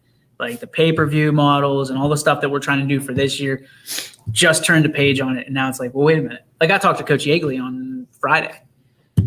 And I said, we're here. He's like, yep, I know. Trust me. And the kids are practicing. The kids are. I saw him this morning without pads. Saw him this morning all hanging out and working out and whatnot. So it's back. It's going to be nuts. Well, and, Denny Liebert famously said years ago, it is the fastest 10 weeks in sports. And he is And He's 1,000,000% right. The crazy thing about it is people say that it's 10 weeks because the average team goes 10 weeks, right? Yep. But with us, you're talking 15, 16 weeks easily. Well, hopefully it's 15, 16 weeks again this year. And I think it will be. I hope so. Well, I saw, and I won't say the school, but I saw a good friend of ours and a good friend of the programs, a good friend of YSN, said, we're the only school district that has to plan their admin stuff around football season because we're always there. And it's like, whoa. Yeah. And the expectation hasn't gone down. No. No. One or two kids graduate, and the expectation's still there because they got a hell of a senior class coming. So yep. Hard to believe. Just hard to believe. Sorry, I didn't mean to cut you off. No, I was just saying, like, we start football, we don't get like a substantial breath until maybe the end of basketball season, like 2 or 3 weeks before spring starts. This last week has been the first collective breath that I've seen us take. Like, you were on vacation, Ron was out a few days. I actually scaled back because of I want to see my daughters grow up a little bit, and that's it. Like this is it. And now guess what? You're back. He's back. I'm back. Let's go. It's go time. And it's crazy to think about how quickly this comes. Parents don't. They get it, but they don't, because a lot of them are invested in basketball and stuff like that. Football is a monster. It's an absolute monster. From a scheduling standpoint, Quinn does a great job, and Paul do a great job with scheduling our stuff. But we've almost got the entire script written for 2021 for football and volleyball and a few soccer games we're going to throw in this year. So it's nuts, and it really is. You look at it and you go, how can a company like us, who's only 4 years old, cover 41 teams on a Friday night? Or 41 games on a Friday night. Not 41 teams, 41 games on a Friday night. It's insanity. Plus having it live. Living on the wire, man. We just learned it. We live on that wire. The trigger, sometimes you step off that wire and there's no safety net. I mean, we've lived this world for 4 years. Like, there is no safety net for us. Nope. You fail, and guess what? You stand right back up, dust yourself off. Well, we always say fail forward, Fail forward. 3.5 yards at a time. Yeah. Fail forward. 38 days away from the first game. See, there it goes again. Where's that doctor at? There's that blood pressure. Put him on me. Yeah. I'm just like, hey, this is what I did for the 24 hours. Because they're going to put the cuff on, and then they're going to take the blood pressure. Well, we got to make sure that you're okay. Okay. I'm not okay. And then that's why I'm here. Then they get done, and then I'm like, because they got to draw some blood to make sure that everything is good. Oh yeah, you. I'm like, okay, that's good. For 24 hours. And then I'm like this, because I have to have the pills, the new pills that I have, because apparently putting a stent in a body is not exactly the easiest thing in the world, and the body can disagree with a stent and really have some problems. So I've upped my amount of pills that I'm taking significantly. So yeah, no more just instead of the barbecue sauce, I should have gotten you one of those weekly pill dispensers. Oh, I got one of those. And I'm thinking now that instead of drinking water, I'm going to take the barbecue sauce and swallow my pills with the barbecue sauce. Again.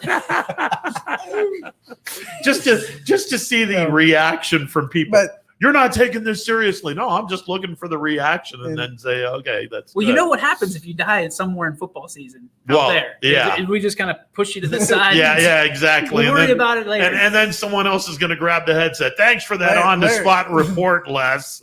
Larry's going to take the as if he doesn't have enough stuff to do with the camera and stuff. Here's me going, and then he grabs the headphone. Okay, we start the fourth quarter. Ron's in timeout right now. I'll never forget that night. Well, he overreacted.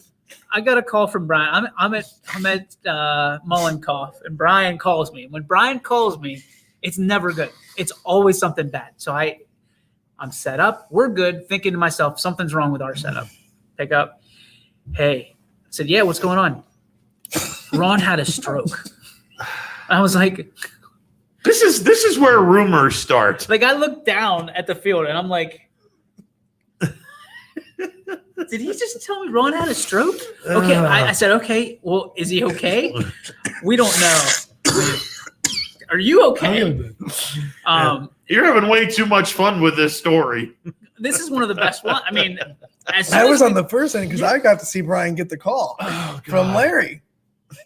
That was one of the weirdest nights of my life. This was fabricated. No, this was real. Well, no, I'm just saying it was a little. No, God bless Larry, and I love him dearly, but Ron, the paramedics were with you. Yes, they were. Yeah. Larry was on the phone. Oh yeah, but it wasn't. I mean, I had, and I'm almost positive it was heartburn. Now looking back on it,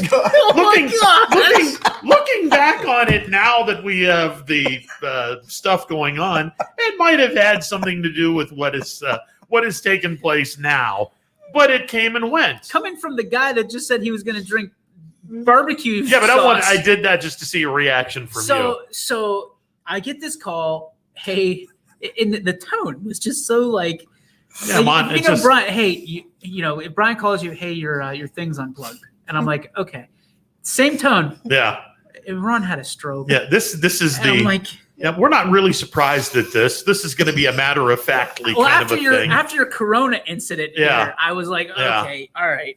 Well, is he okay? We don't know. Okay, well, get more information and then call me back. So 25 minutes later, I get a call from Brian again. And I'm like, okay, please, on the other end of this line, say that Ron's okay. He's not dead. Any of this stuff. I didn't care about the game at this point. I was like, make sure that our guy is okay. I was pissed that I wasn't able to do the game. Well, this is what it was, Ron.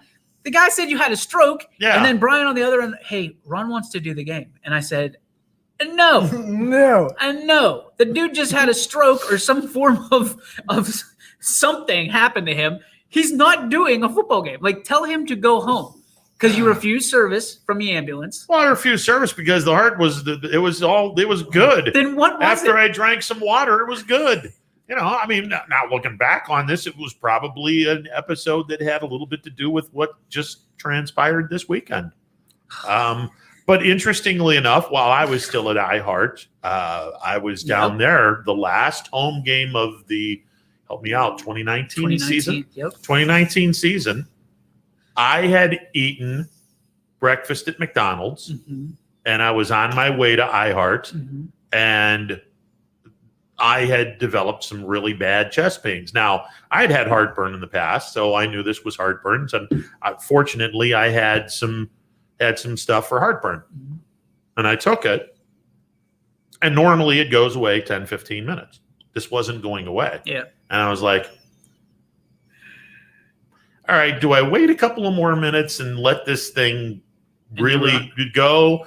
Or am I really experiencing you got picked up on an ambulance? What's going on here? Yeah. And Dave Price said, no. Yep. He says, you're going to go to the hospital. So he calls the ambulance. And by the time they wheeled me out of the building, it was completely gone. Yeah. And I'm like, all right, it's just heartburn. No big deal. I'll go to the hospital, wave at a couple of people and say, everything's good. And I'm going to be back by game time. I'll miss the tailgate show, whatever. I'll be back there by game time. I stepped 1 foot into that building and said, your brother died 7 months ago earlier with a heart attack.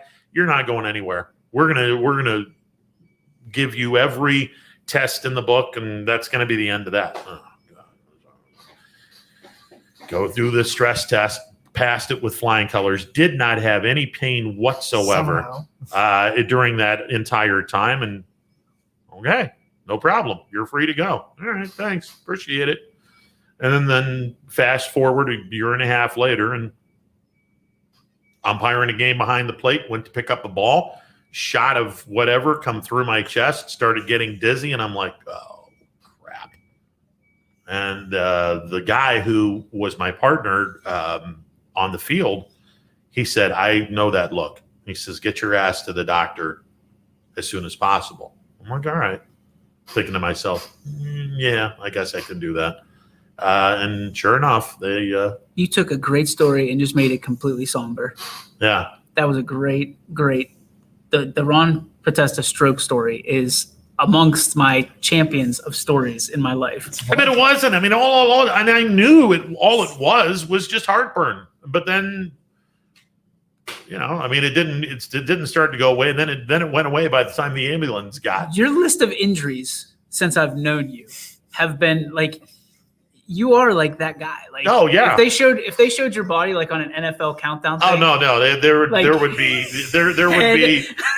be notes everywhere. Like, how the hell is this guy still producing? The hell is going on here? The whole thing would be lit up because they usually light up the spot where you're injured. The knee with corona. Yeah. You limped out. The whole thing would be lit up, and I'm just like, okay, that's good. Well, bottom line is we're happy you're back. Stay healthy, please. Stay off the sauce. That's what we're real sauce. Yeah, we'll see. We're not worried about the alcohol. We're not guaranteed that isn't going to be tasted before the. I guarantee it. Before Don't the come back show tomorrow ends. if that thing's cracked. How am I the adult here? I'm 36. He's 57. Yeah, I'll be 57 in August. I shouldn't be the adult. No. Hey, I'm gonna crack that barbecue sauce. I'm gonna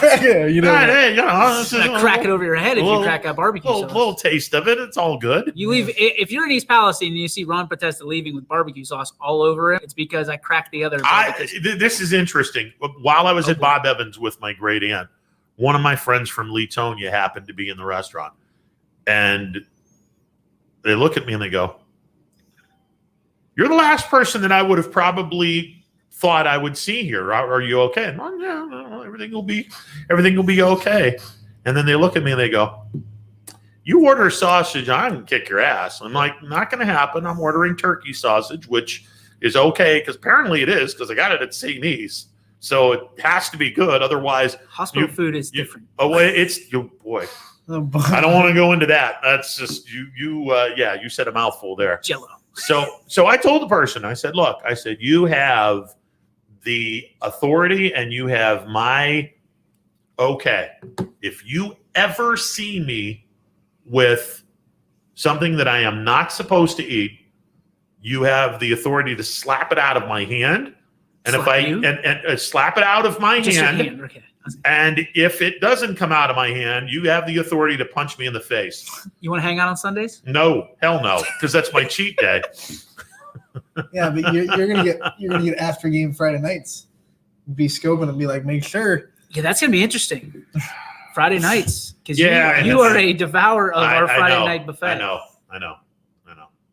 And everyone else chicken is not the problem. Chicken I can have. No, it's chicken wings are probably the problem. The wings, though. the pizza.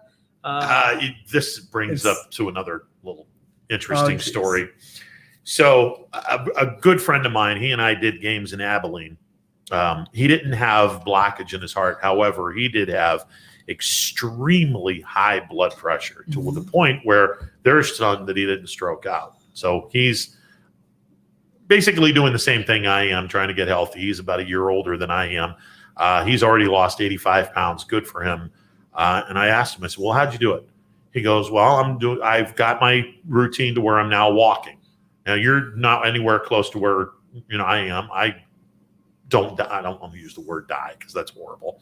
I get fatigued pretty quickly at a mile now, it sucks. I want to do more, but I got to build that up. He's up to 6 miles, which is great for him.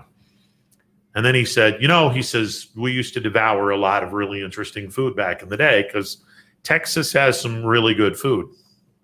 He goes, "Pizza's out." I'm like, "Excuse me?" He goes, "Pizza's out." He says, "Unless you get cauliflower crust." No. Well, cauliflower crust isn't bad. I've had it. But even then, Ron, it's the stuff you put on the pizza. Well, that's the other part of this. He goes, "You can't have sausage. You can't have pepperoni. No, you can put peppers on sauce. You can't. You can have peppers on it. You're getting white pizza. That's what white pizza, peppers, oil. The whole 9 yards. Cauliflower crust. It's good.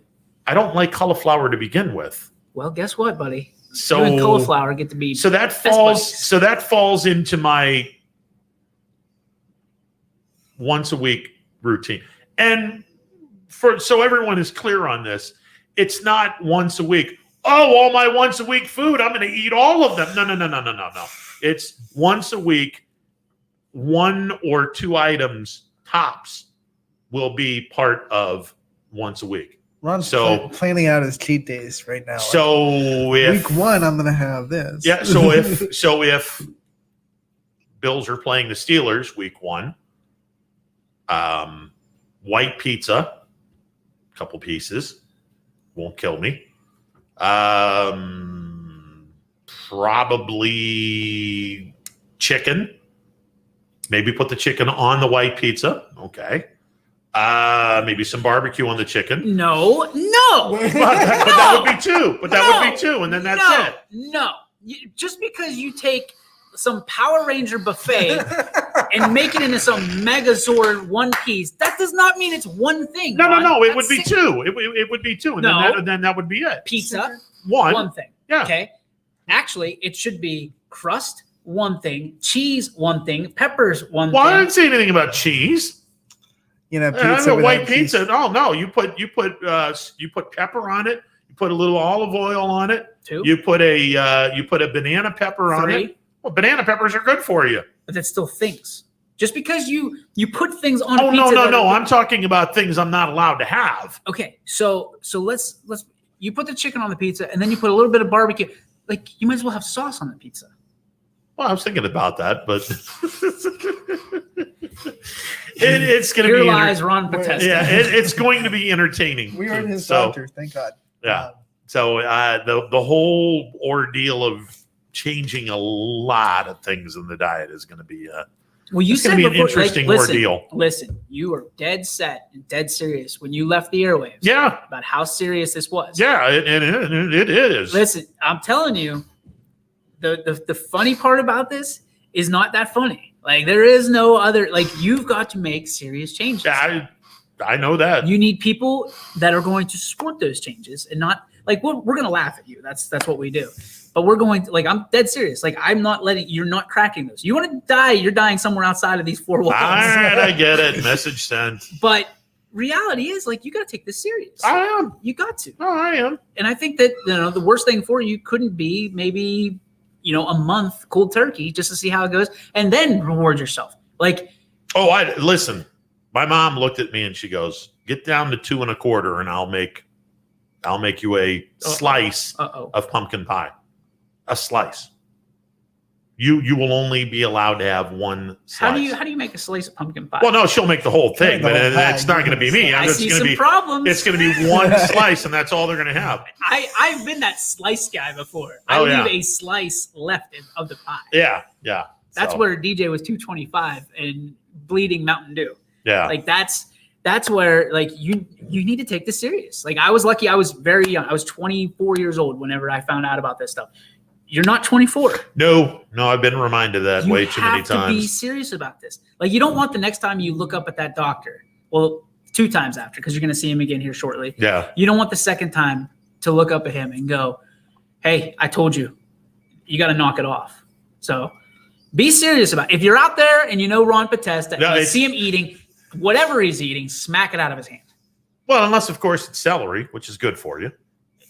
First off, I'm going to take a picture of you if you're eating celery out in the open. Oh, I can do that. I'll bring celery in tomorrow. You can't put peanut butter on it. Oh, God dang right I'm going to put peanut butter on it. No. Yeah, absolutely you can. Peanut butter is great for you. No, it is not. It's terrible for you. That's Just garbage. because it says peanut in it does not mean it's good for you. Here we go. Gosh.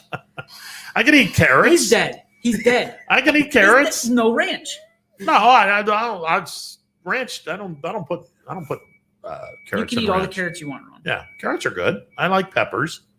I mean, it's kind of bland without something on it, but it's all right. Like what? Whatever good stuff you can put on on peppers. He's dead. No, everything is good. Everything is good. Do we have any Tombstone advertisers? Wow. Boy, this went dark in a hurry. Come on. We're having boot camp in a week for a reason. Yeah. We need a replacement for Ron. Does anybody have any significant experience in talk shows? Oh, gosh. Do we have anybody commenting? Like I'm out there trying to patrol. No. Even worse. Not doing any comments. Enjoy the rest of your show. Please live. That's the plan. Oh. Are we going to have I mean, how sick is this? But are we going to have an over/under on how much longer I? Is there a Deadpool? Yeah. Are we doing a Deadpool here? I got March. Right there on the off-screen chalkboard. Oh, God. Put it right up against Bertolini's comment about the Browns winning the Super Bowl in the next 5 years. And unlike Deadpool the movie, you do not get superpowers. No. I think I've already used up a couple of those. We're going to take a time out, be back with more. Stick around. It's a Monday edition of Running Point on YSNLive.com. Every customer has a story, and at Greenwood Chevrolet, we are committed to making sure it ends with you in the right vehicle. I get to be part of somebody's adventure, whether it's buying a car for the first time, helping them get approved, or finding the perfect car for their budget. I'm proud that people trust me with their finances. They trust me to take care of them, and they trust me with their story. I'm Tracy, and I'm ready to go the extra mile for you, only at Greenwood Chevrolet. Quality, customer service, and integrity. Those are the 4 words that have driven our success since 1957 at Joe Dickey Electric. Joe Dickey Electric is one Mahoning Valley landmark business that stays current with the requirements of our customers. Family owned and managed, we are an electrical contractor and energy solutions provider. Every member of our team adds to his or her skill set through ongoing training. Residential, commercial, industrial, automotive, and more. We keep ahead of the needs of our customers with a fleet of more than 50 vehicles and 24/7 emergency service, so you're never left in the dark. Jimmy Sutton here, Director of Isle, Purple Cat, and Golden String. We are happy to support YSN and 2 of my favorite people, Scotty Mincher and Super Dave O'Malley. We are an agency that provides services for adults with disabilities. We infuse humor, passion, and joy into their lives. If you know of any folks with disabilities that need our assistance, please contact us.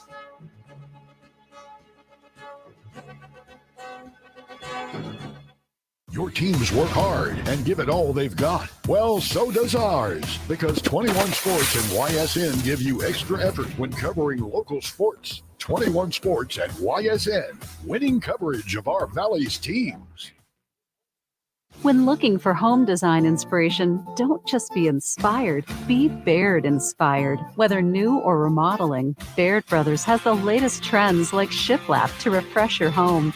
Go from inspiration to installation with our wide selection of in-stock American hardwoods. From the rustic charm of antique oak to the warmth of traditional cherry, Baird Brothers has what you need to make your home inspiring. Baird Brothers, our family's heritage, your family's home. Hello, I'm Greg Burbick with G. Burbick Farms. For the last 100 years, my family has farmed in Columbiana and Mahoning counties. I began raising cattle in 1996 with the goal of providing a better product for you and your family on the dinner table. Our grass-fed and grain-supplemented Black Angus beef are raised with no hormones, steroids, or antibiotics. We're known for our hometown-friendly service and incredible tasting products. We're locally owned and have customers across the tri-state area. Our products go from our farm to your family.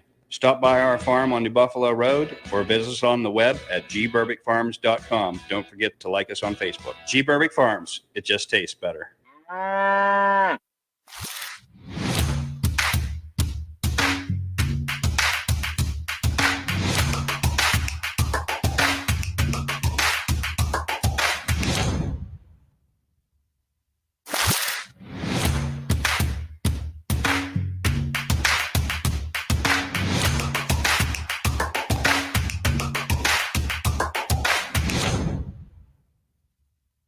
Hi, this is Tommy Clem, owner of WRS Insurance Solutions.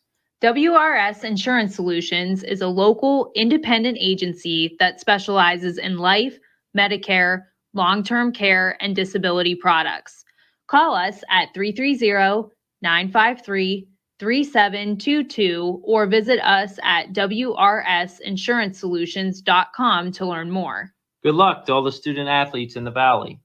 If you're looking for a quality pre-owned vehicle, why shop anywhere else but Tri-State Ford? Choose from our great selection of pre-owned vehicles. Plus, we've got you covered with our exclusive Tri-State Ford Advantage. It includes a 10-year, 200,000-mile warranty with your pre-owned vehicle and much more. Come see why so many customers from the Tri-State area buy their pre-owned vehicle at Tri-State Ford. Customer focus, community driven. Tri-State Ford East Liverpool or visit tristateford.net. When Mother Nature starts flexing her muscles, make sure you're prepared for comfort.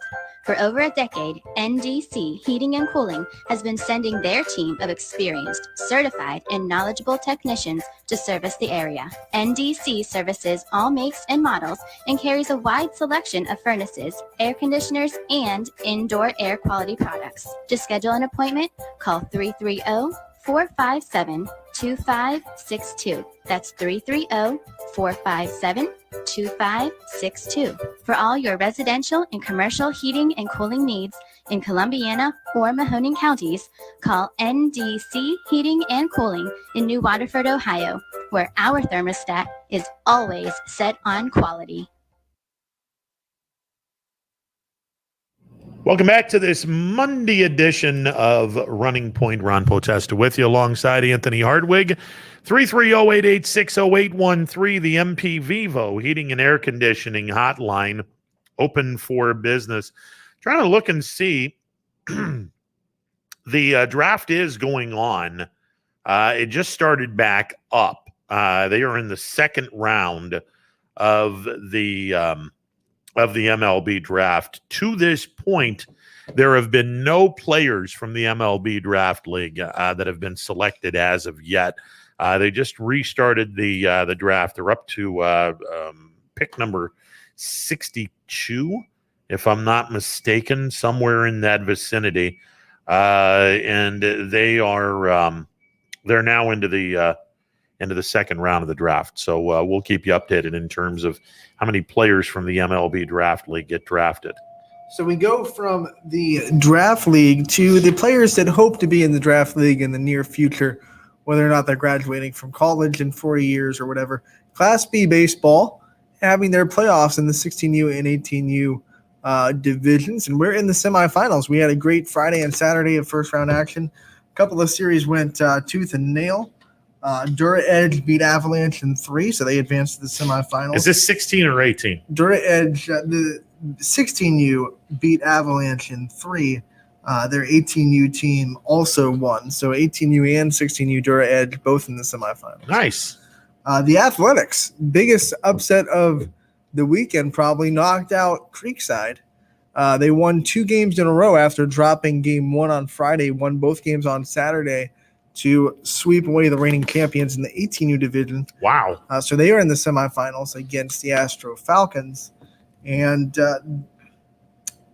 Creekside was the only game in the 16U that we got in yesterday before the rain really hit us hard. They beat the Prospects 3-1 in the first round of the semifinals. So they're up 1-0. The rest of the semifinals will start tonight, weather permitting. There you go. We got Dura Edge versus the Astro Falcons in 16U, and then we'll have game 2 between Creekside and the Prospects. In the 18U, we have the Athletics taking on Astro Falcons, and we have Dura Edge taking on the Avalanche. Games 1 and 2 tonight, weather permitting, of course, and then games 3, if necessary, tomorrow.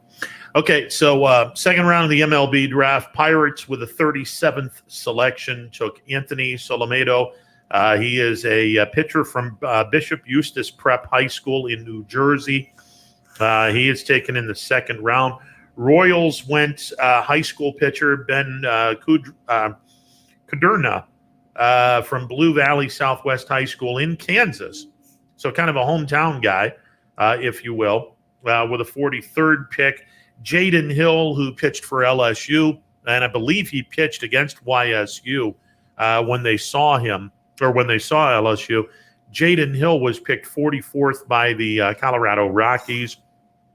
Edwin Arroyo, I believe this is Bronson's kid, was selected by the Mariners with a 48th pick overall. Looking to see where the Indians went. Doug Nikasi from Ole Miss, pitcher. So another pitcher. And I'm looking feverishly. And to this point, Mr. Bruni has not been selected, as we are in the latter stages of round number 2. Round 3 will start with the 72nd pick. There are 8 competitive balance round B picks. These are the free agents that went from one team to another. And if you signed him, or if you gave him an offer sheet, you're allowed to get a competitive balance selection. Cleveland is picking 69th. I believe this is for Carlos Santana, who went to Kansas City. So they get the 69th pick. Finally got a hit against Cleveland, by the way, in that series. Yeah, he homered twice in one of those game. games. In one game. Yeah. Still couldn't win. Yeah, well. Hey. Oh, well. We walked off the game that I went to. Yes, you did. All we care about. Yeah, yes, you did. Yes, you did. We scored, I think, 6 runs in the last 2 innings to beat the Reds. So. Yes, you did. To this point, nobody from the MLB Draft League has been drafted yet. Again, the Draft League wasn't going to be about guys picked in the first 3 or 4 rounds. You're probably going to be looking at round 5 is going to be where we start seeing some names. Maybe round 4 we start seeing some names in the MLB Draft League. So we'll wait and see on that one. But rounds 2 through 10 are today, and then rounds 11 through 20 are tomorrow. Tonight, Salvador Perez and 7 other guys are going to do the home run derby, and that should be cool. Looking forward to seeing that. Also, the Celebrity All-Star game. Yeah, Celebrity All-Star game. Softball game. Yeah, which is going on now as we speak. But they will air it. Yeah, but they'll air it after the home run derby. Jenny Finch and Lauren Chamberlain are both on this, with their both softball. You know Jenny Finch, but Lauren Chamberlain currently holds the record for career home runs. And the softball fan in me just wants to see one at bat that's Jenny Finch live pitching to the college, home run queen that is also retired. So they're both retired. So it's not like one's currently playing and the other one's not. So we're going to go from slow pitch to. I feel like the one at bat, just be like. Yeah. Okay. Now we're going to turn it up a little bit. The rest of you guys can't hit Jenny's stuff, but and she usually throws one a game. That's like, here comes the heat. Just to mess with people. And still, it's one of my favorite memories of my time in Jackson was we were in Knoxville. Or just outside of Knoxville, because that's where the Smokies are. And Jenny Finch is married to a former minor league pitcher, Casey Daigle, I'm sorry. And Casey was pitching for the Diamondbacks AA affiliate, which happened to be outside of Knoxville, the Tennessee Smokies. And she would be there, and every once in a while, she would throw BP and really make some guys look stupid. And she happened to do that while we were in town, and it was hysterical. Just watching these guys, which in baseball, you're not swinging up like you are in softball. You're bringing the bat down, and then that's not how you do it in softball. You're going immediately up instead of chopping wood. So all these guys, they are embarrassingly late on the fastball and the rise ball and the drop ball. Oh my God. It was hilarious to watch it. You ever watched her strike out Albert Pujols? No. That's a fun video. That's a fun. People should go look it up on YouTube. Albert Pujols, she made him look silly. It's a different style of swing. Right. So when you have these guys used to swinging a certain way, softball pitchers can annihilate them. But it's a mission. The swing itself isn't different. It's just where you meet the ball and where you pick up the ball that's different. Yeah. Because baseball pitchers, you're picking up the ball up here, and the ball is coming down. Even in the high fastballs, ball is coming down. Softball, ball's coming out down at the hip, and it's coming up at you. So you got, you break down the swings side by side. The best softball hitters and the best baseball hitters, the swings are pretty much, you can go through them and the swings are almost the same. But it's just where you meet the ball and where your hands have to go that varies a little bit. Yeah, well, it was fun watching Yeah, it. It just was. It takes a minute to adjust. Oh, there's no question. And everyone's sitting back going, why can't I hit this? This ball is bigger. Why can't I hit this? And it's slower. Like, they're like, oh, man, she's only pitching 65 miles an hour. I could hit this. Yeah. And then you go, wait a minute, 65 from 45 feet away. Yeah. I still have the same amount of time to react. Exactly. And it's coming from a different spot, and it's moving different. Yep. No. Yeah, you're done. You're done. It was fun to watch, though. It was definitely fun to watch her just make a lot of really good hitters look foolish. So a little bit of humble pie. No doubt. Everyone needs it. Yeah, absolutely. All right, 330-886-0813, the MP Vivo Heating and Air Conditioning Hotline open for business. How concerned are you about your defensive end potentially getting some time in the slammer? He got charged with a felony charge, right? Yeah, I think he got a felony charge. I think he's in serious trouble, which is why we're going after KJ Wright from the Seahawks. Reports I'm listening to Kansas City Sports Radio while I'm down there. They're trying to get KJ Wright. They're trying to get the Ingram guy from I think it's Michael Ingram from the Chargers too. Yes. Yeah. They are actively preparing for the fact that they're not going to have Frank Clark because he made an oopsie. Oh, he made a big oopsie. And got in it. But the funny thing is if he was in almost any other state, it wouldn't have been. But California has very strict gun laws, and he was in California with an Uzi, which I'm thinking why? Because, but apparently, that one. His story is it was his bodyguards or something like that. But yeah. And speaking of not a good look, Frank. That's the second gun charge, by the way. Yeah, and speaking of guns, I don't know if you saw the story, and it gained a little bit of traction over the weekend. Oh, the guy that was arrested right outside the All-Star game. Well, there's 4 people that were arrested. The room that they found 100 long guns, 16 long guns, 1,000 rounds of ammunition, and body armor. And a Facebook post that says, "I'm going out with a bang." Yeah. And the hotel, by the way, is 1 block away from Coors Field. Now, we've had a little bit of fun with what I went through over the weekend, because looking back on it now, I'm going to bring some humor into this. There's no humor into what could have possibly happened. Well, no, I mean, and I feel like good save. I feel like security probably should have been a little bit high alert for this All-Star game because of the circumstances of why it got moved, and a lot of people weren't happy about it getting moved. And anytime you make something like that, there's going to be some fringe people that get a little bit crazy, like the people in that hotel room. Yeah, that plus Denver is a hotbed for shootings because it's right in the NRA headquarters, which nothing is not NRA related, but the radicalized people that align themselves with the perfectly fine NRA members, but just like anything, radicalize themselves, tend to kind of match themselves in the Denver area. But the Denver area has had a lot of shootings. Well, number one, thank God for the maid that happened to see all of this artillery and said something. Otherwise, this would have been a horrible disaster. But then it got me to think. I'm surprised that we have never had that unspeakable tragedy in a sporting event. No, I'm surprised.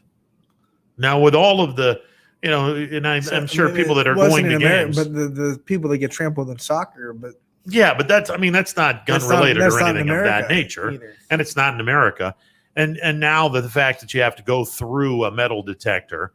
In any sporting event, you have to go through a metal detector because of what happened 20 years ago this September. Those are some of the things that we have to deal with now. But I'm surprised that we have not had that issue. And that speaks to the volume of how great security is in your sports venues. Just to put a little bit of damper on that, it always scares me wherever I always take note of it. Some places, and Kauffman Stadium is guilty of this, at least the gate that I went through.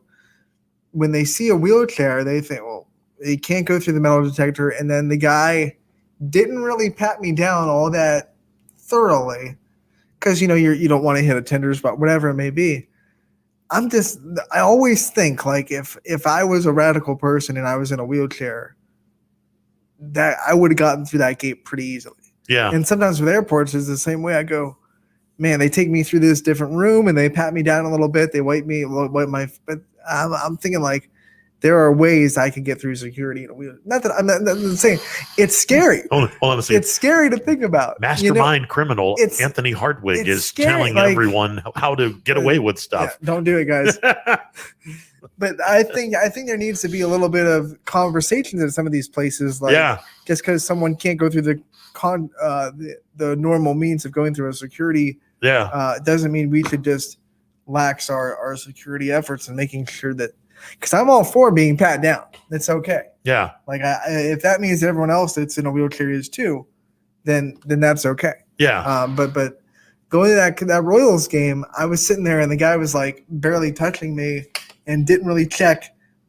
I could be sitting on something and it wouldn't have been noticed. Yeah, and to your point, I'm just like, uh-oh. To your point, though, there are a couple of, for lack of a better term, moles that are hired by security companies that go through security or customs or whatever, and they have something on them and are paid to go through this. And if they go through it and people don't realize that this person has something, then the security boys, they get slapped on the wrist or they get fined heavily. Hope some of those moles put themselves in a wheelchair. Oh, I hope. Yeah, I would. One of those things that you notice that when you live life in a disability is just like, oh, sometimes security with you is like, oh, okay. Well, you already get the good seats. I mean, look, now you're not going to get patted down in an airplane. I'm crying foul here. That's it. Anthony's faking it. Get out of that wheelchair and walk right now. The hell's wrong with you? Oh, man. 330-886-0813. The MP Vivo Heating and Air Conditioning Hotline open for business. I don't know what to do with myself for the next few nights, especially after the All-Star game. You're going to have no sports. Thank God for the NBA because, they're... Which no one's ever said ever. Well, this is true. No. But they, game 4 will be Wednesday, I want to say. Hey, and congratulations, Milwaukee. You finally showed up and actually did something last night. Congratulations. They are a 4-point favorite on Wednesday night against Phoenix.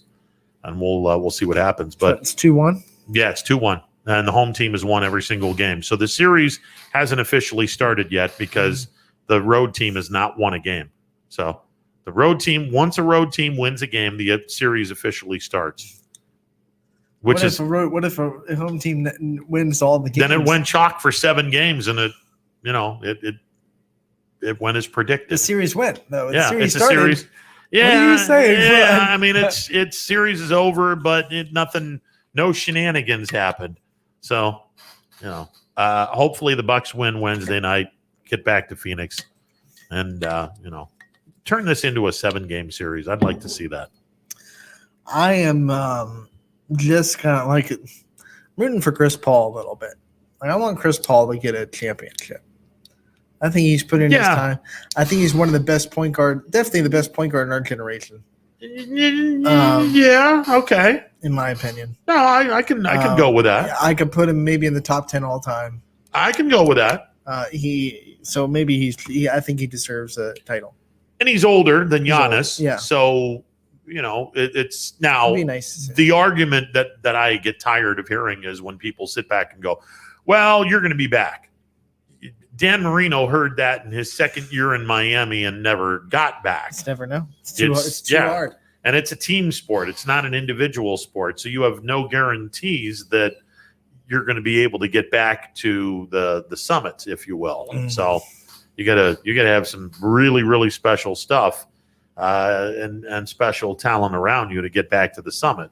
Now Kansas City would know that because they've been to the summit 2 years in a but row. the one time they got their butts kicked, so even winning it isn't guaranteed. Well, no, I mean, you could be. They were 14-2. You looked really good. You got through the AFC. Yep. And then, damn, I mean, you don't even compete in this. You don't. You just never know. Hey, now you're speaking my language times 4. So, I mean, it is what it is. Sorry, Bills. Bills one more time. Yeah, look, it is what it is. I mean, if the Bills ever get back to a Super Bowl, I mean, I'm going to count the over-under on how many times that 90s team is going to get referenced. When the scary thing is, none of these guys playing were alive or playing football when that was accomplished. There might have been a couple of them that were at least born. Yeah, but and they certainly weren't playing football. We're getting into the nitty gritty of that because, like, you have to be at least. Well, the last one was 94. Yeah, right? you're going to have to be at least 28, not 27, 28. That's old for NFL and that's players. this year. Assuming they get in this year. Despite Tom Brady's fight against time, 28 is pretty old for an NFL player. You're on the cusp of getting past your prime. Right. In certain positions. Yeah, in certain positions, you're on the cusp of getting past your prime, which is kind of a and you have a young thought. quarterback, so you don't have a veteran quarterback. Yeah. They can say, because that's one of the ones that, one of the positions you see guys go, 28's not exactly old, but you have a young quarterback anyway, so. Yeah. So I'll be really interested to see what happens with that. But yeah, hopefully they get back to the Super Bowl one day. That would be nice. Yeah, that would be really nice. There was, I think the NFL Network or somebody came up with a poll: which fan base deserves to win a Super Bowl? And I'm like, I don't know. I mean, I'm not necessarily looking at a fan base. I'm looking more at the organization. Detroit has been one of those teams that haven't been very successful in anything. I'd love to see Detroit have a somewhat of a serious run in the postseason. That would be really cool to see that, because they haven't had anything successful since you go back to the 50s.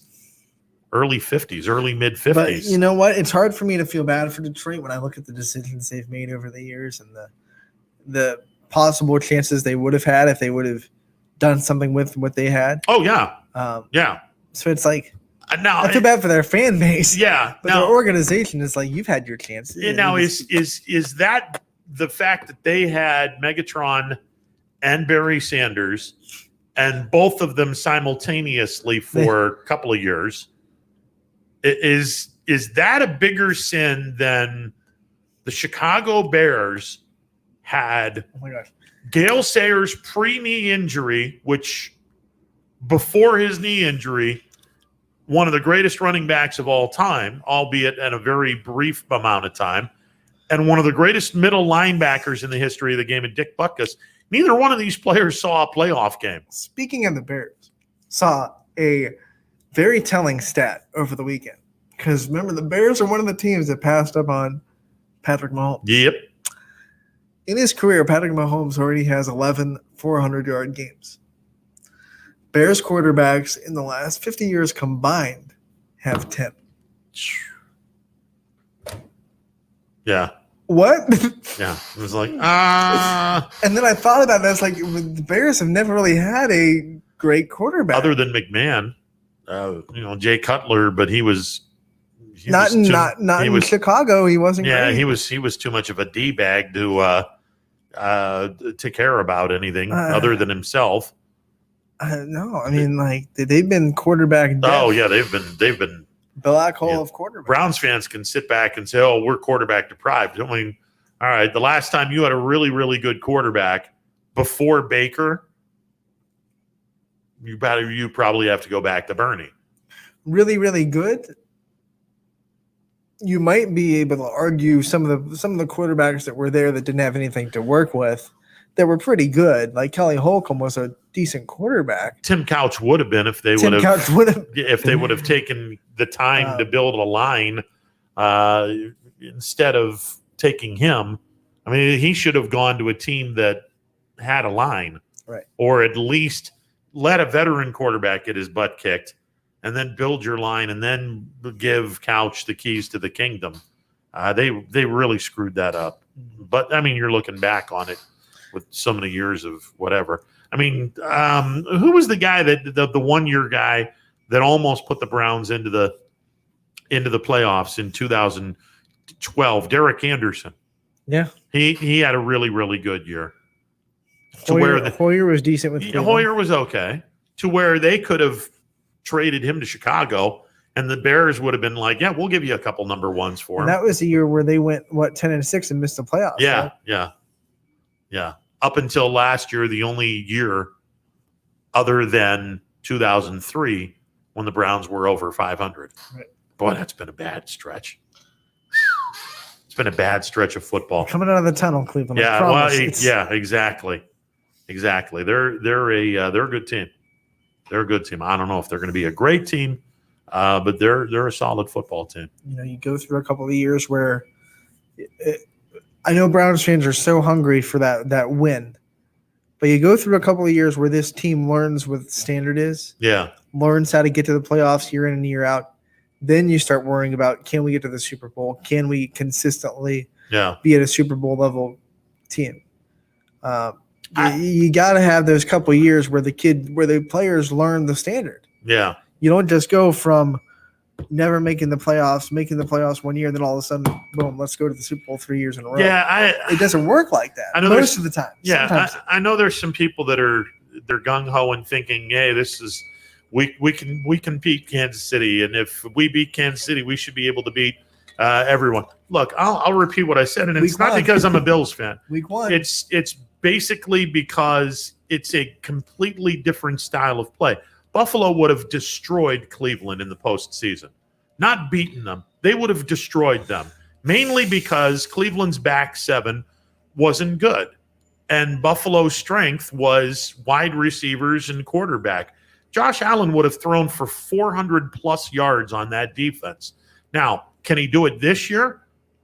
Probably not, because the Browns have done a real good job of improving that team. Now, whether or not the paper product becomes reality product, I don't know. But I can't put the Browns in that Super Bowl conversation quite yet. I think they're in that second level. Let me ask you. Week 1, they play in Kansas City. Yes. How much weight would you put on a win in Kansas City in Week 1? Given the fact that I know if it happens, Browns fans are going to lose their mind. Given the fact that it's Week 1 in which the Cleveland Browns, since coming back, have 1 win, 19 losses, and 1 tie in their resume. But in my opinion, that means nothing because they're a new team now.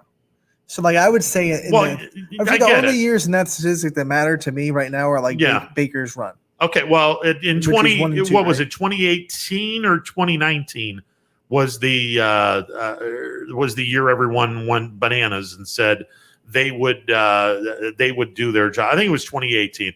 They had that god-awful first half of the schedule, and I said, look, if you guys go sideways, this season's not going to go anywhere close to what you think.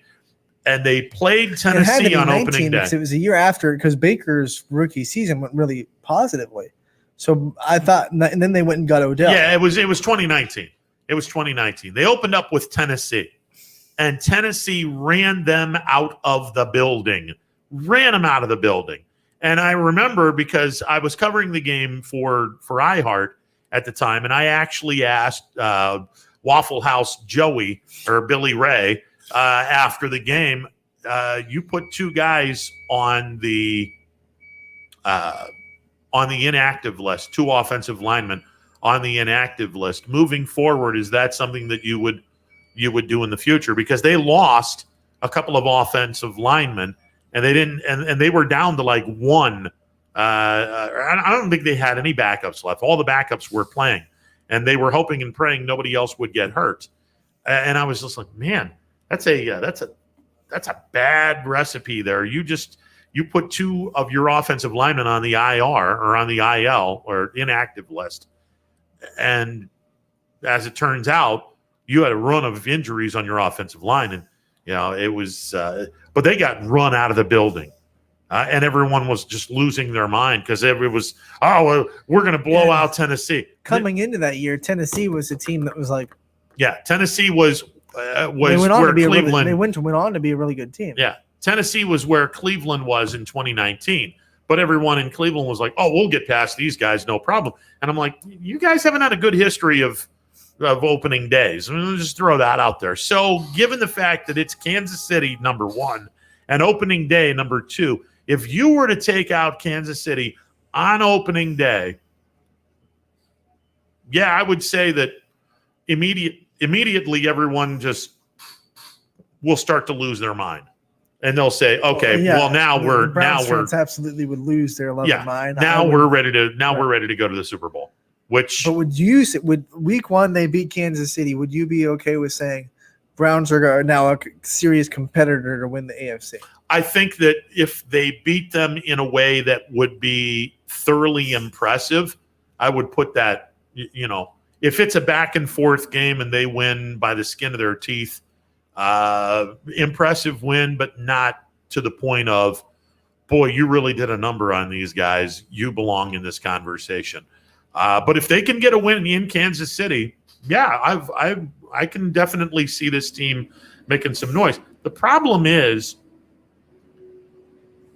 the 2 games that I am looking at on this schedule, forget about it. It's just the divisional games are going to be the games that are going to tell the story, especially Baltimore, because Cleveland hasn't found a way to get past Baltimore yet.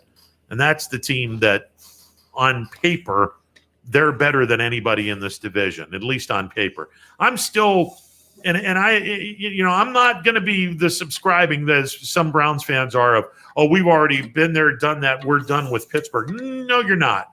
No. Pittsburgh is going to be, they're going to be heard from here. I don't know if they're going to be really good, but they're going to be heard from.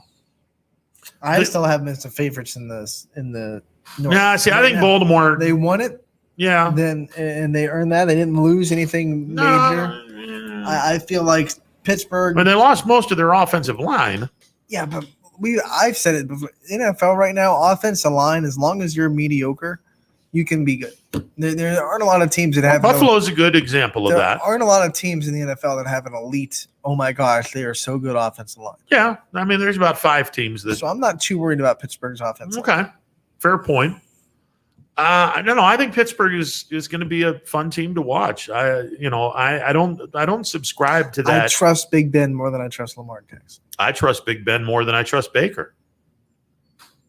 And right now in a big game, even though the Browns I'll trust Roethlisberger long before I trust Baker in a big game. In a big game, even though they haven't beaten Baltimore in a while, if we're just doing quarterbacks and coming off of last year, I trust Baker Mayfield more than I trust Lamar Jackson. If it's a big game? In a big game. Oh, yeah, because in a big game, Lamar Jackson doesn't show up. Because I was so impressed with Baker's drive before the half in that Chiefs game. Yeah. Because it was 16-3. They were in serious danger of getting run out of the building. Yes. And even though the guy fumbled the goal line and ends up the touchback. Yeah, no, he Baker had a good drove game. them down the field. Yeah. And 9 times out of 10, that's a touchdown. Yeah.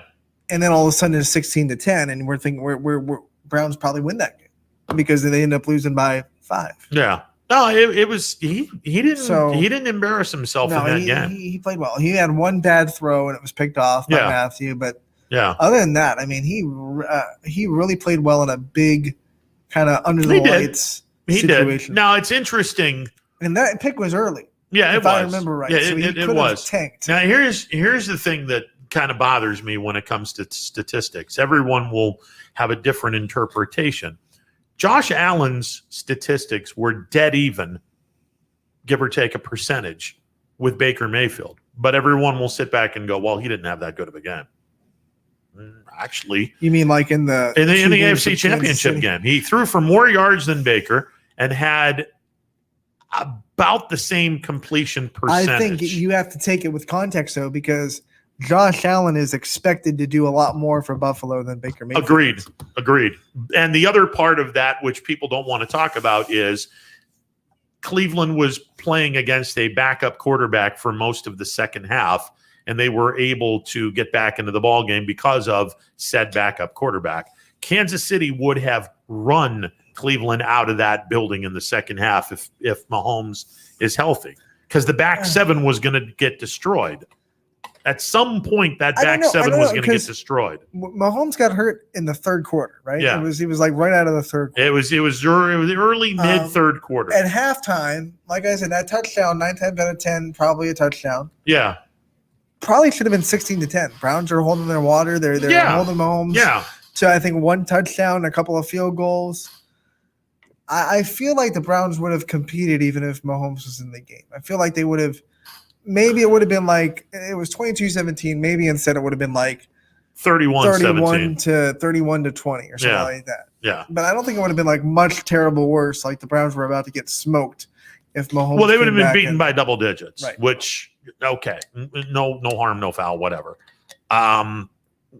Look, I wouldn't put Pittsburgh past the rearview mirror just because you beat them in the final regular season game, and then you turn around and beat them in the playoffs. Everything went wrong. Exactly. And oh, by the way, even despite the fact everything went wrong, Steelers pulled it to within 11 and were on the cusp of getting right back into that ball game when they ran out of gas. So yes, Cleveland is good enough to compete and beat Pittsburgh on the field, but I would not necessarily put Pittsburgh in the rearview mirror if I were a Browns fan.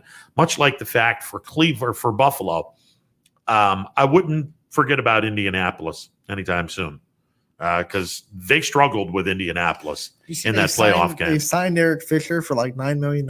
Yep. After the Chiefs let him go. Yep. Off of an Achilles. Yep. That could either be really good because Eric Fisher could come back to what he was. Yeah. Or it could bite him in the butt because Eric Fisher could struggle from coming back from the Achilles. Well, and Achilles is hard to come back from for offensive linemen because it's all about leverage. Lateral football. Yeah, exactly. If he comes back to 85%, Carson. Because even without him, the Colts have the best offensive line in the NFL. Oh wow, yeah, they're good. They're good, and I love. I like their linebacking core. I love the acquisition of Carson Wentz only because Frank Reich was the Philadelphia offensive coordinator, and he knows Carson Wentz pretty well. He'll get the best out of that kid. Carson Wentz has been the butt of a lot of jokes for the last 2 years. Yeah. I think he just needed a new scenery. Sometimes players just need a new look, a new feel. Yeah. And they pop in a new spot. They find some new life. Now, he has to stay healthy because he's kind of made of China. Yeah. But with that offensive line, I don't think he's going to get touched too much. Well, exactly. And it's a lot better than Philly's offensive line, I'll tell you that much. And somewhere Andrew Luck is probably wondering why the hell didn't I have this offensive line during my days when I was quarterback. He's saying if I would have stayed like 2 more years, if I would have just toughed it out, I would have been a shell of myself, but I would have had a good outfit. Hey, like the end of the day, I put Indianapolis on a long list of teams that I think are going to be I wouldn't fun be to surprised watch. if it was Indianapolis and Kansas City in the AFC Championship. Yeah. And Indy has proven the last 2 years in the two. I think they played Kansas City once in the playoffs in 19, and they played them in the regular season the year after. They beat them, and then they got smoked in the playoffs. But they've proven that there's a formula to beating Kansas City, and the Colts can produce it. Yeah, and with the Bills, they picked up a couple of good defensive ends in the draft. And as much as everyone, Russo, the top pick, had a ridiculous year in 2019, took last year off because of COVID.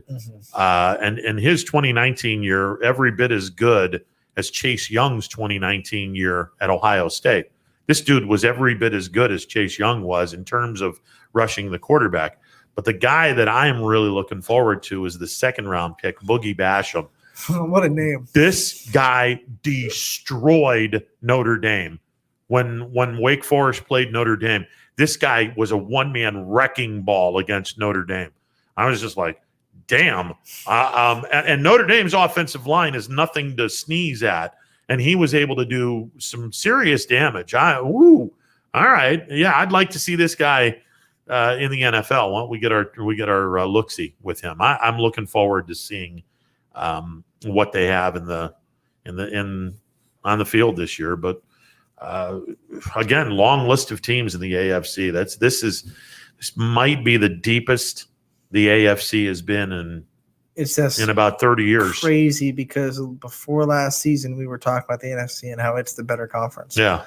And then it turns so quickly. Yeah. I'm not lying. There's 10 teams in the AFC that have a legitimate gripe to say we can be a playoff team and we can do some serious damage in the playoffs. That's and then you look at the NFC and it says like it barren. It's either programs from talking call, either franchises that have taken a step down and trying to get back up, like San Francisco and Los Angeles Rams, to teams that are trying to find themselves, like Washington. I think Washington will be decent, maybe a 9-7, 10-16, because they have a great defense. Don't forget that 17th game now. Great defense. All right. 11-6 or 10-7. Or maybe 9-8. That's going to get hard to get used to. I know, so it's used terrible. to making predictions at like 9-7, 8. Yeah, 8. Terrible. I'm not digging that. By the way, before I went into St. E's, I got the Bible, the football Bible, Phil Steele's college football preview, and a lot of teams are going to look a lot different this year. Let me tell you something. A lot of conferences are going to look a lot different this year. Let me tell you something.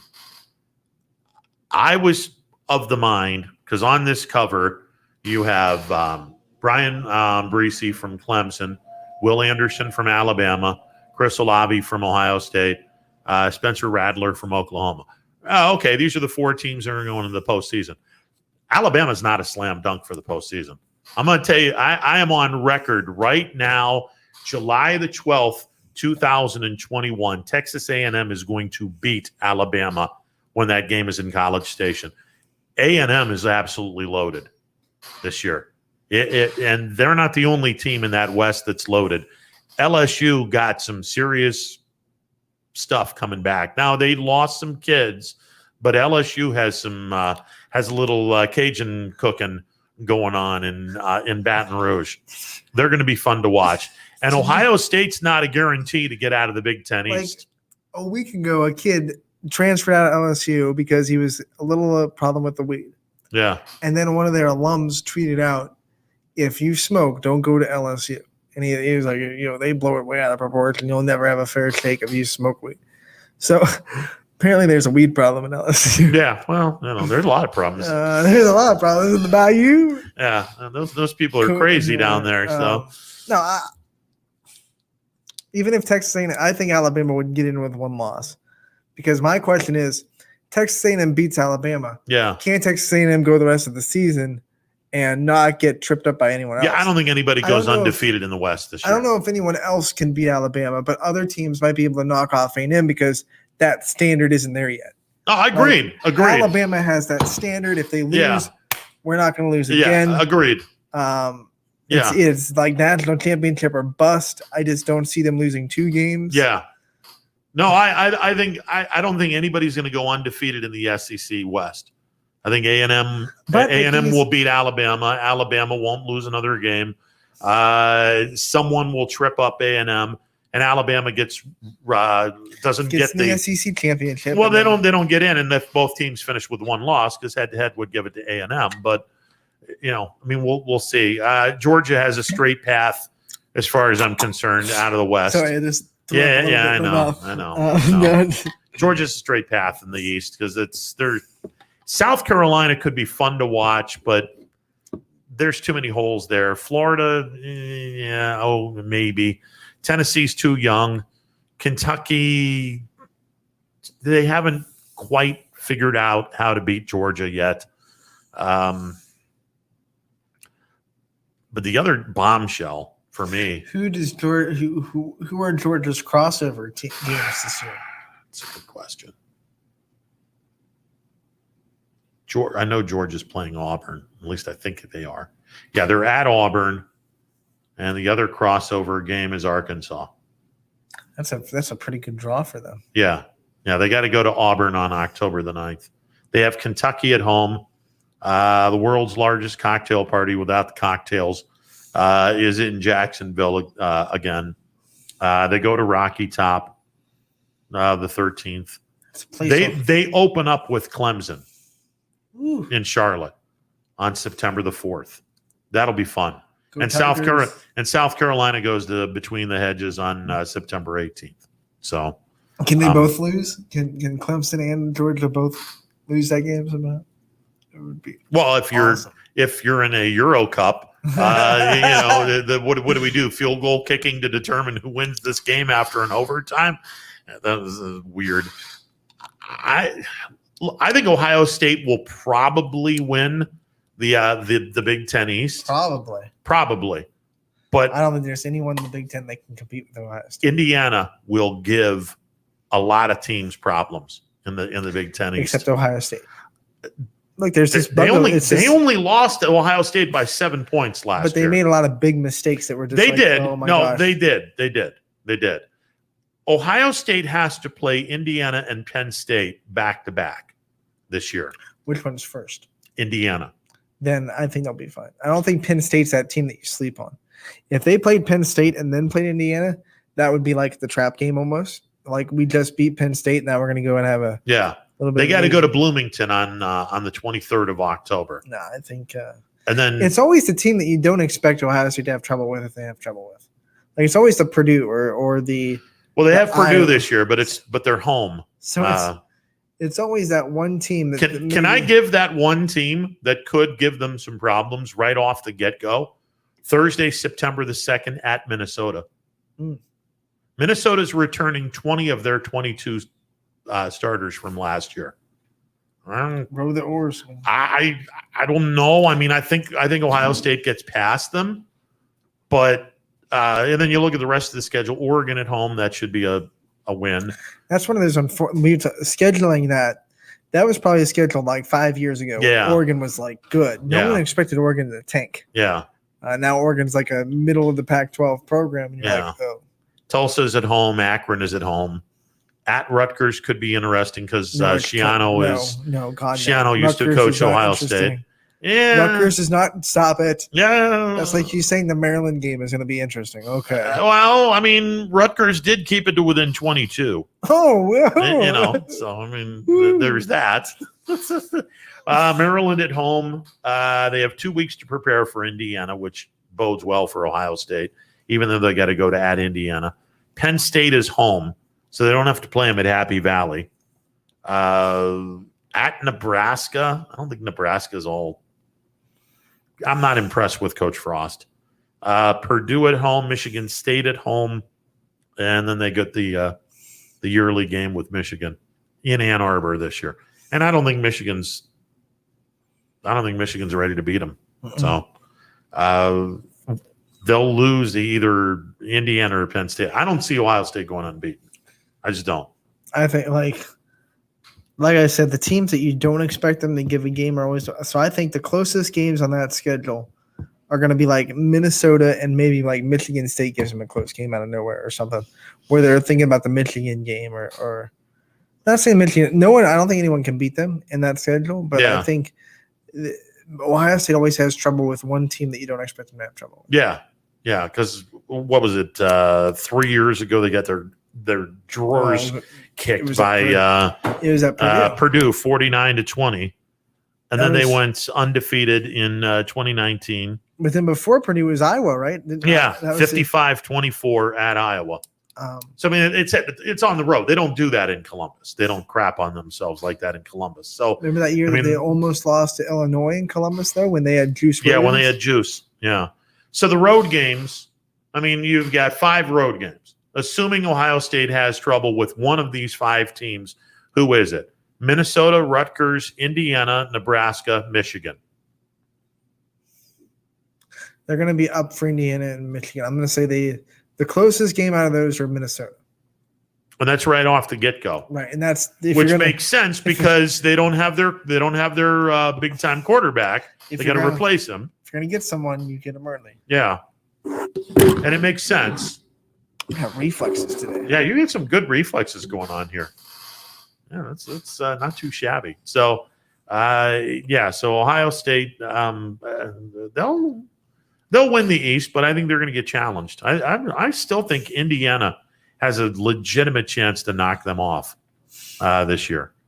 And, I think Wisconsin is probably the team to beat in the West, but man, Minnesota's got so much talent coming back. Minnesota, eh? Yeah, Canada Light, eh? Wisconsin opens up at home against Penn State. And then they play Eastern Michigan, and then they have to wait a couple of weeks, and they play Notre Dame in Chicago on September 25th. I'm going to be real curious to see what Notre Dame does this year. In Chicago. Yeah, they're playing. This is the. Are they playing at Soldier Field? Yeah, this used to be the old Shamrock series. They put them in a neutral site. Because Notre Dame opens up in Florida State on the 5th of September, which is a Sunday. And then they have 2 home games against Toledo and Purdue. Wisconsin, the game's in Chicago. Cincinnati comes to South Bend on the 2nd of October. That's going to be a hell of a good game. At Virginia Tech on the 9th. 2 weeks to prepare for USC. North Carolina after USC. Navy at Virginia, Georgia Tech at South Bend, and then they close out the season at Stanford. I'm resigned to the fact that I don't think Notre Dame goes undefeated this year.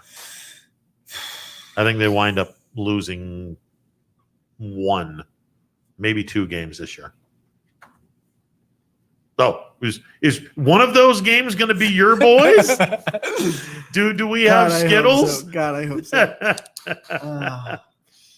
Do we have Skittle? I tell you what, I'm more nervous, or if I were a Notre Dame coach, I would be more nervous for Cincinnati than Wisconsin. I don't think Wisconsin's all that great. You just said the West was theirs. Yeah, mainly because the rest of the West, other than maybe Minnesota and Iowa, in Northwestern is like a Halley's Comet. You see it every 75 years. They're a good team. It's the Big Ten is the Big Ten West is terrible. This is why the SEC is a better conference. Yeah, I agree. I agree with that wholeheartedly.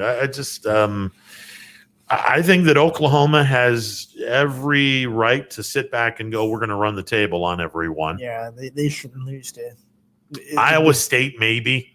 But that Texas game is always it can always get wild because it's Texas. It's the Red River rivalry. But the Iowa State game isn't in Ames this year. It's in Norman. So they should wax them. You're such a good boy, Yeah. Norman. Yeah. The team I'm really looking forward to seeing, and I think that is going to be in the playoffs, is another bold prediction on the 12th of July. I think Washington is a playoff team this year. I would look forward to seeing it if they didn't play all their games at 10.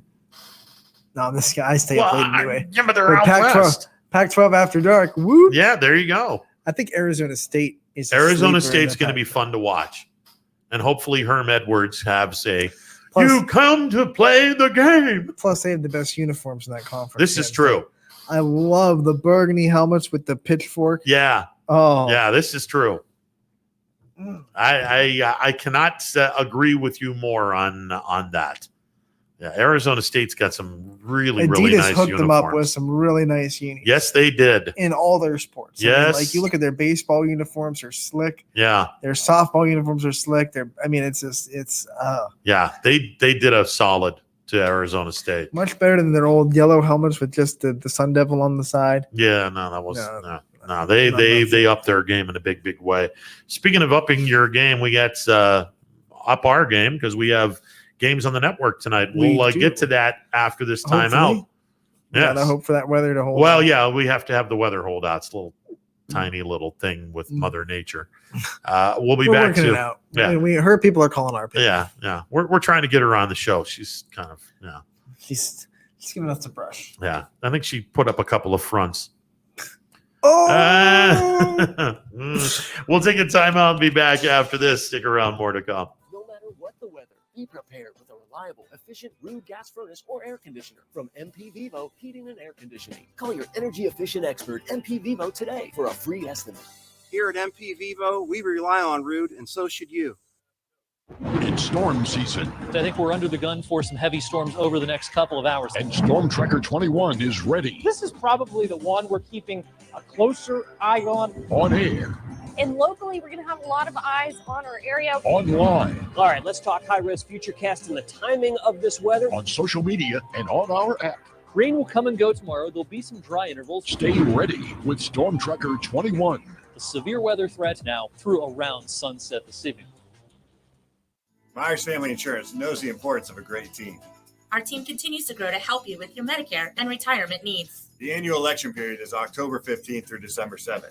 Now's the time to make sure your plan continues to meet your needs for the upcoming year. Call today.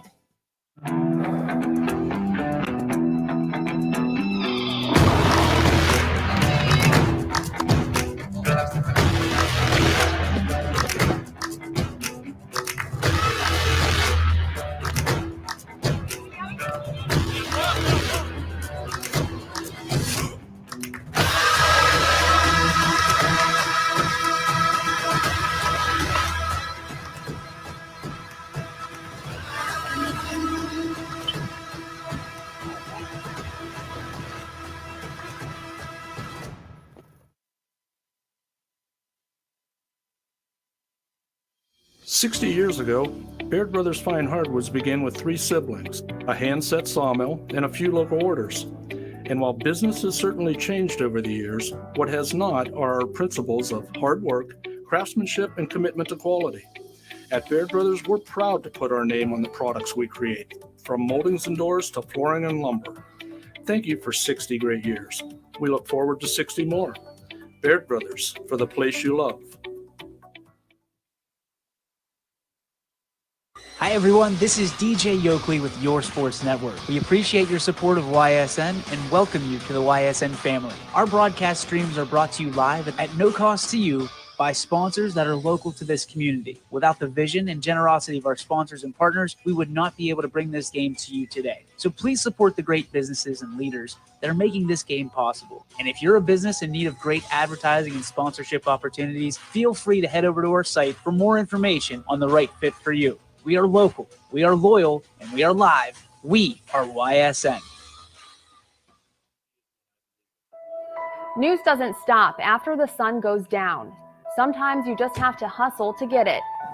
At 21 News, no matter how far it is, no matter what it takes to get there, we're working to bring you the best stories and the freshest content at 11 p.m.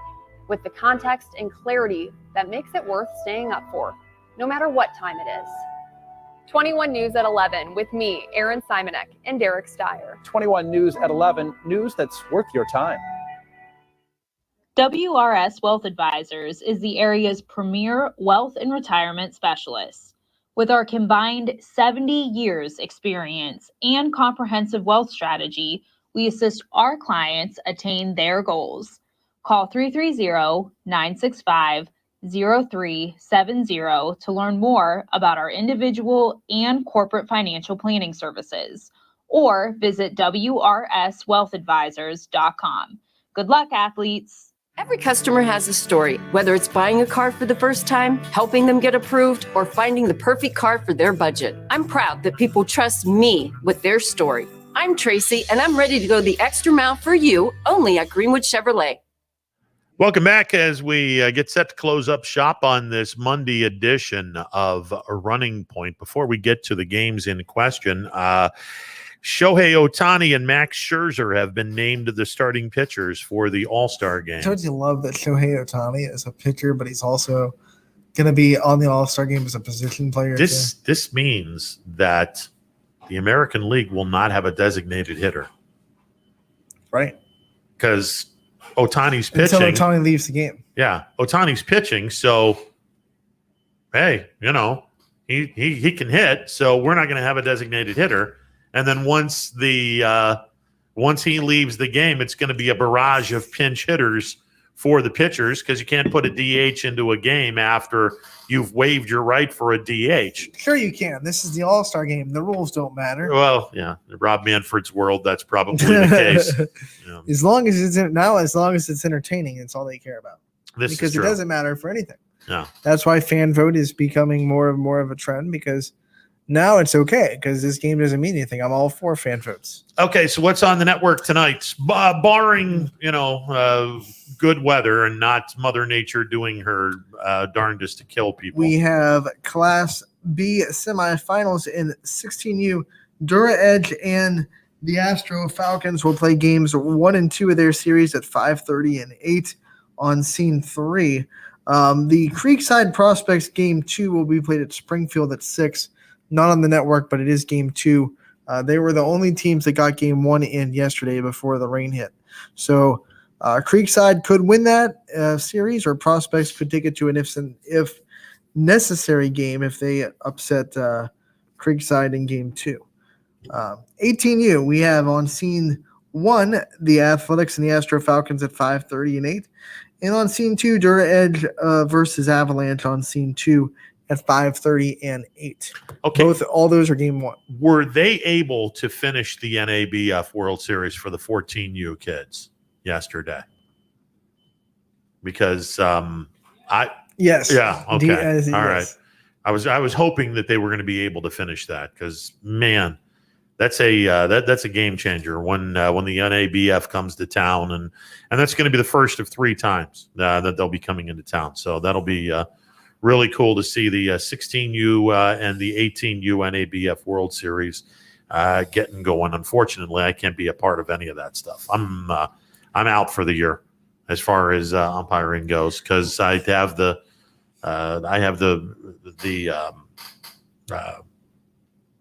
third stint to go in a few weeks, and I'm not allowed to do anything right now in terms of umpiring yet. Yesterday, the 14U release baseball beat Astro Falcons 4-1. There you go. So congratulations to them for getting the NABF World Series. The Astro Falcons finish runner-up. So congratulations to them on a fantastic performance. All right, speaking of performances, we're out of here. The poll will start, or the over-under on my death poll apparently will start at some point in time. Deadpool. Yeah, that's pretty sick, but I kind of anticipated it, so there you go. It's on that board. I mean, that's a disturbing thought, but really. I kind of anticipated it. We all going to die. Yeah, well, this is true, but apparently I got a Deadpool, so there you go. All right, that'll do it for the show. People are going to be feeding you bad food. Oh yeah. Hey, I got you for next year. Here, get this barbecue sauce. Inhale this stuff. Why do you think Yeah, they steal my medicine. What do you think I bought you 2 bottles? Yeah. Oh, wow. Oh, let's go. That's a good way to end. No, that's a good way to end the show. You know we're here for you, buddy. Oh, funny games. All right, have a great rest of your day, everyone. We will talk tomorrow on a Tuesday edition of Running Point. Stick around. Power Hours coming up next. See ya.